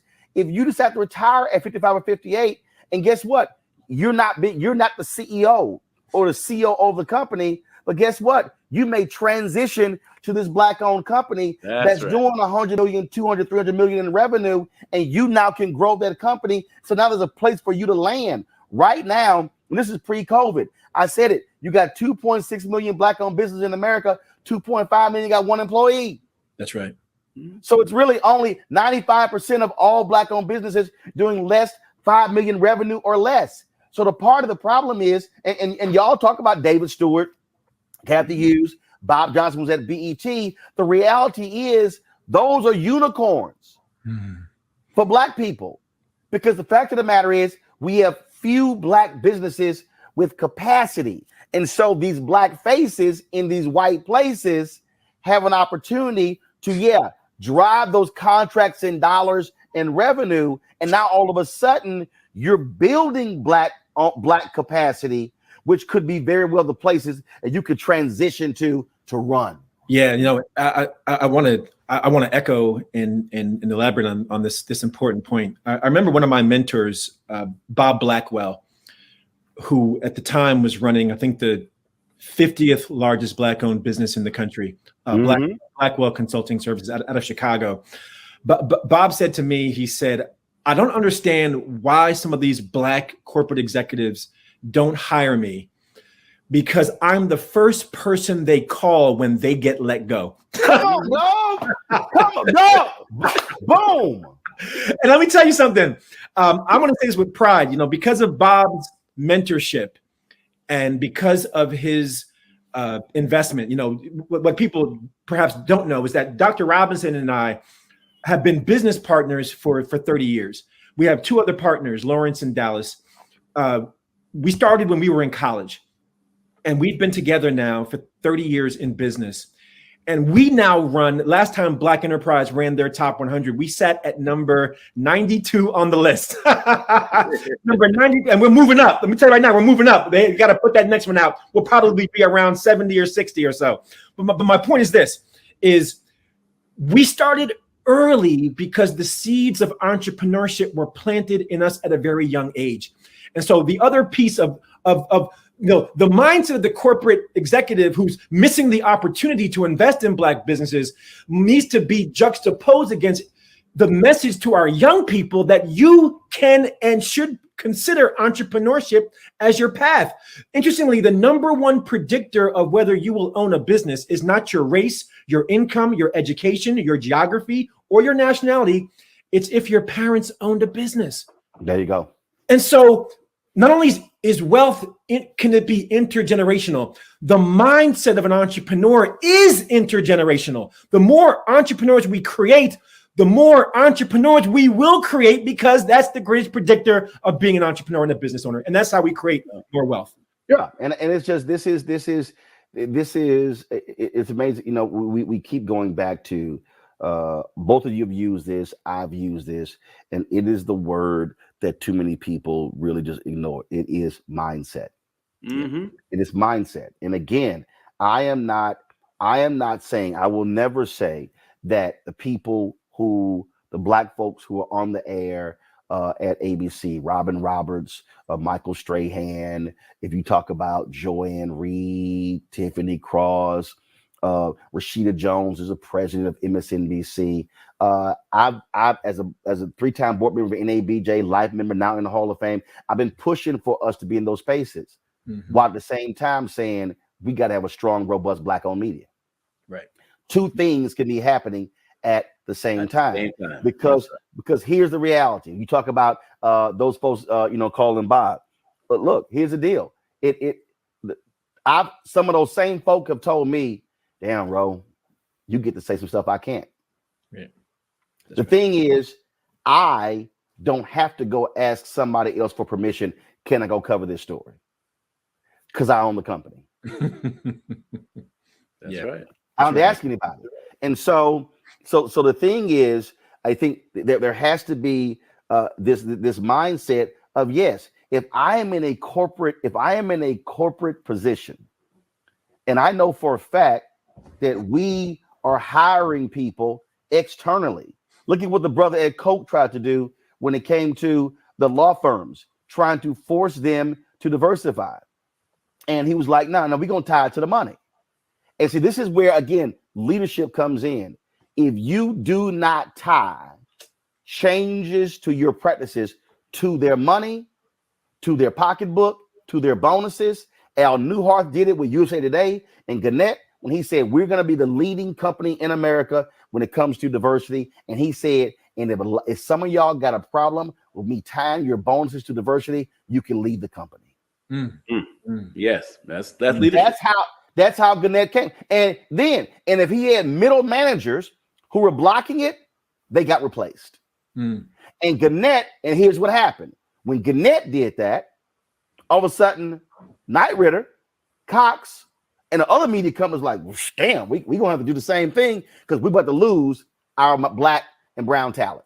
That's right. And that's exactly what happened. So one decision can literally affect the entire industry if you're the heavyweight. I spoke at Walmart, MLK program 2 or 3 years ago. I said the CEO was sitting right there. I said, y'all can literally change corporate America. You ain't got to ask permission because you that big. Right. I said, so what happened? I said, but you got to make the call. You got to make the decision. And that's how we using that power. Got to ask you this here. In terms of, I asked this question in any book interview that I do. What was your wow moment when you were talking to people, you were researching? Jeffrey, I'll start with you. What was that moment? It could have been more than one. It happens. That even you went, wow, that's crazy. Well, I got one. It's crazy in a good way, but it just reinforced something that I already knew about the power of mentoring. Some people know the story of Kathy Hughes. We've had it in movies, we've seen it in written and on TV. And Kathy Hughes, amazing entrepreneur. But one of the things I didn't realize was that one of her mentors was John Johnson of Ebony Magazine. Yep. And how that relationship developed over time. I had not seen that written about. I had not seen that talked about. But the fact is, she was in radio. He was obviously Ebony and Jet magazine. And she said she learned so much from him. And then when he was interested in going into radio, he came back and talked to her.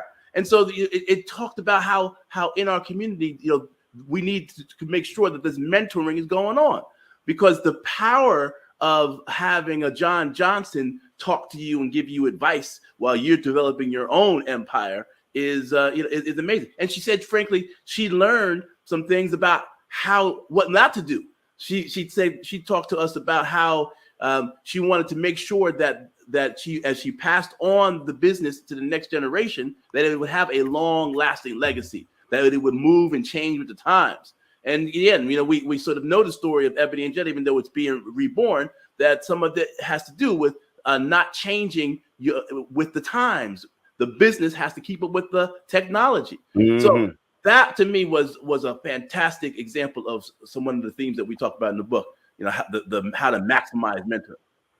Now, see, it's funny you said that, because in Ed Lewis's book, he talks about how John H. Johnson wanted to destroy Essence, and he began to buy up the shares of some of the initial founders of Essence. He said they had to put a poison pill in play to stop John H. Johnson, and it was hilarious because when Essence got sold, Ed Lewis said the person/company that benefited the most financially from the sale of Essence wasn't him as a co-founder, it was John H. Johnson and Ebony.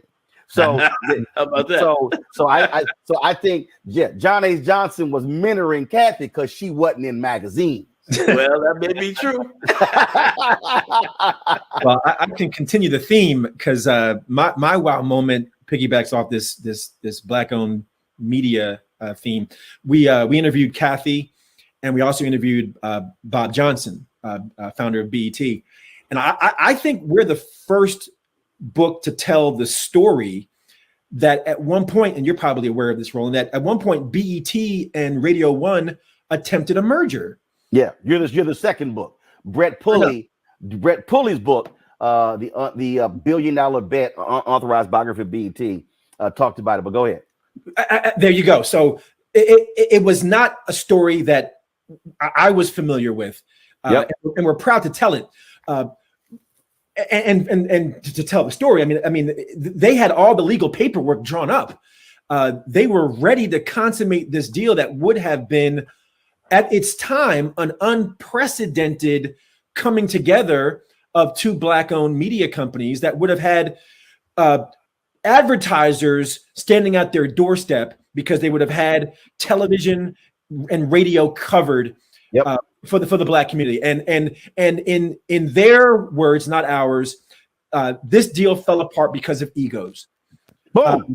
And there's a lesson that we unpack in the telling of that story around this kind of this difficulty. And I've been a business owner for 30 years, that we can sometimes experience, where we start debating how much are you going to get of the deal and how much are you going to get of the deal. Right. That's right. And our message in the book is, look, folks, 100% of nothing is nothing. Boom. So I would rather have 50% of an enterprise than 100% of a tugboat.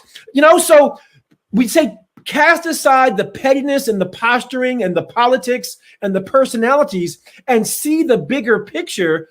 And at BCT, our company, 2019, we did our first acquisition. This year, we'll do 2 more acquisitions, because we got the memo that the way for us to scale our Black-owned business is not just by building it with our bare hands or borrowing. M&A. It's M&A. It's M&A. It's buying. It's merging. It's acquiring, and that means you got to put the egos aside. But that is that again. When you look at the folks who are operating in corporate America, and I've said this, and I've yelled it from the mountaintops, that one of the greatest problems we have is we have Black companies that are operating in silos. Silos. Silos are killing us. Silos. And I said, how are we not merging? If that's what's happening in mainstream, what the hell are we doing? Mm-hmm. That's right. That's exactly right. Yeah. And just talk further about, again, your the biggest advice to somebody who right now is 40-ish in corporate America. Yeah, I'll tell you, the first thing they need to do is to check out this concept in our book that talks about Randall mentioned it earlier, Ikigai, where it brings into alignment, where your skills. It's a self-assessment. Where are your skills? What are you passionate about? What can you get paid for? What does the world need? Because the self-assessment is important. Because if you're in corporate America and you're not happy, you got to make an assessment as to what are the things that are going to be happy, help you to be happy. So that will be a first step. And the second step that goes along with that is to really evaluate your networks, your mentors, your sponsors, the people who are in your life who are giving you advice and support career-wise.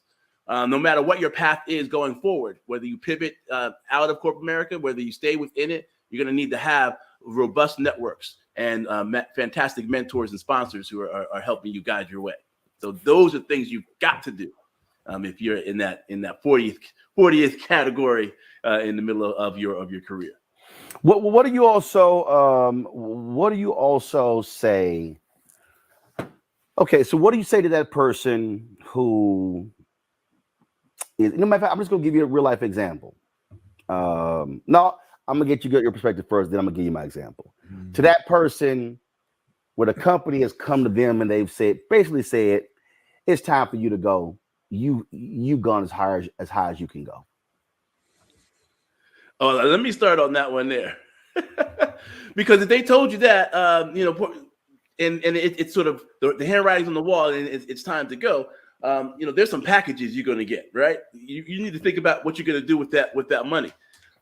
Because sometimes the road ends on that path, but you got other paths and options. Some of them are going to be in the entrepreneurship realm. Sometimes you are able to now take that knowledge that you've developed over time, create your own company, go back and consult at the company where you were and 12 others. Why not? For some folks, this is a great time to change companies.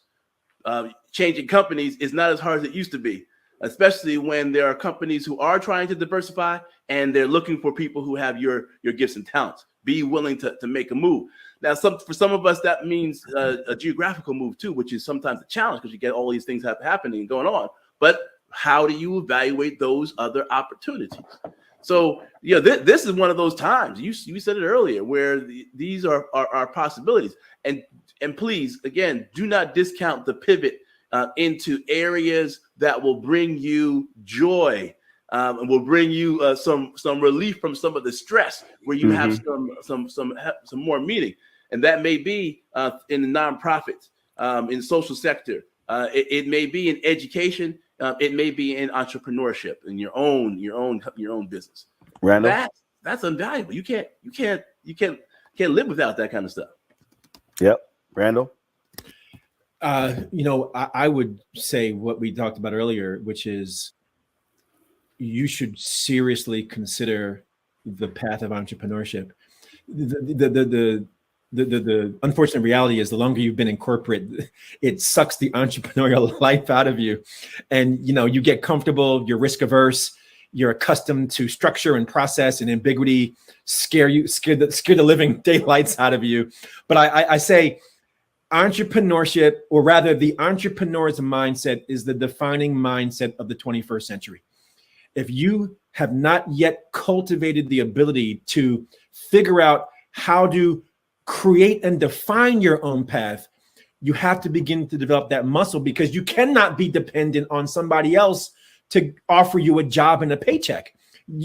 Increasingly, opportunity is finding itself in lots of different pockets: freelance work, part-time work, consulting work, and business ownership. And I would also consider that if at the end of the day, entrepreneurship is not your path, I understand that, then consider investing in Black-owned businesses, that you're still playing in the entrepreneurial realm without being the entrepreneur. That would be my advice. So about 3 years ago. 3 years ago? Yeah, it was 19. It was 19. I spoke at a conference, and I was at a meeting with this sister, significant position in a major top tier Fortune 500 company. And she was frustrated. She was despondent. She was depressed because they pretty much were like, that's it for you. And she was just, she didn't know what to do. So we're sitting there, we're having lunch, and I'm asking her, hey, do you know these sisters or these? And she didn't know. Do you know these African Americans? I mentioned John Rogers and some others she didn't know. I said, I'm gonna introduce you to these people. And she was so locked into, her career. She really wasn't out networking and going outside of that major company circle. And when it came time for her to leave, I mean, again, she was depressed. She was freaking out. Oh my God, what's going to happen? My kid's in college, they're at Ivy League. I'm going to pay for this. And she was just losing it. And so we're sitting there in about 40 minutes into the lunch. I'm like, okay, so-and-so says to give him a call. She says, so what do you mean? I said, oh, I told you I was texting the person. She went, right now? I said, what the hell you think I was waiting on? And so I hit like four or five people in the moment. Now, mind you, I wouldn't get anything out of this. I was like, here's the whole deal. And so I had a couple more conversations with her. So then one day I get a phone call. I actually saw something, an announcement on LinkedIn. And I called to cuss her out. I said, oh, I couldn't get a phone call. Here's what happened. She went to a company in a whole different sector, one she would have never, ever thought about. Became the CMO, reporting directly to the president, CEO, I'm sorry, making double what she was making at her previous company. Yep.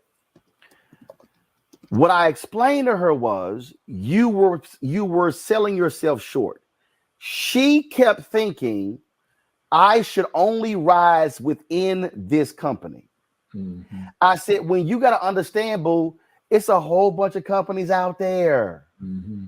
Your time in a company may end, but it doesn't mean that you've ended. And so she was so locked into them telling her that she wasn't worthy, if you will, that she was so depressed and despondent, she did not even realize I could take my skill set and go elsewhere. That's right. And I counter that a lot with a lot of Black folks in high places, is that they think this is the only place I can grow, thrive. I'm going to come here, I'm retired. No, you may actually have to leave to get what you desire. Mm-hmm. And that, to me, I think is a huge mistake a lot of people make. They don't think beyond that company and realize the goal that I want to have, it may not be here. Yeah. And I hope your listeners are connecting these dots that, again, when we say that you think like an entrepreneur without being an entrepreneur, it's because entrepreneurs recognize that they have value and can create value. You can have an entrepreneurial mindset and be a corporate executive, but it means you see yourself as your own private business. That's the words of Earl Graves from How to Succeed in Business Without Being White. When you see your career as its own private business, now you're thinking entrepreneurially, and you're not an employee. You are an entrepreneur who has brought value to an organization, and I'm not reliant on you to bring that value to somebody else. And if you don't see the value, I will take my value like LeBron James took his talents to Miami. I'll take it someplace else. There you go. And that's exactly what I told her. And then she was totally blown away. I said, boo, if you don't believe in yourself, ain't nobody will. The book, Black Faces in High Places, 10 Strategic Actions for Black Professionals to Reach the Top and Stay There. Randall, Jeffrey, brothers, I appreciate it. Thank you so very much. And like I keep telling people, you just listen to alphas. it'll all be okay. Gents, thanks a lot. Thank you, brother. All right, take care. All right, folks, that is it for us on today's show. We certainly hope you enjoyed it. I also hope you enjoy your Memorial Day weekend, your 3-day weekend. Please remember those who sacrificed for this country, especially Black soldiers who did it in the face of Jim Crow and racism. As always, we always end our show on Fridays acknowledging those who contribute to our Bring the Funk fan club. But before I do that, don't forget, download the Black Star Network app. It's important for you to do so on all your devices: Android phone, Apple phone, Android TV, Apple TV, Roku, Amazon Fire TV, Samsung TV, as well as Xbox. And please, if you want to join our Bring the Funk fan club, remember, all dollars that you give goes to support this show, allows us to be able to travel, pay staff, to cover the news you think is important. And so do so. Your check and money orders can go to P.O. Box 57196. That's right, 57196, Washington, D.C., 20037-0196. Cash App is $RM Unfiltered. PayPal is R Martin Unfiltered. Venmo is RM Unfiltered. Zelle is Roland at RolandSMartin.com. Roland at RolandMartinUnfiltered.com. That's it for us, folks. Be sure to have a great weekend, and I'll see you on Tuesday. Until then, holla!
time.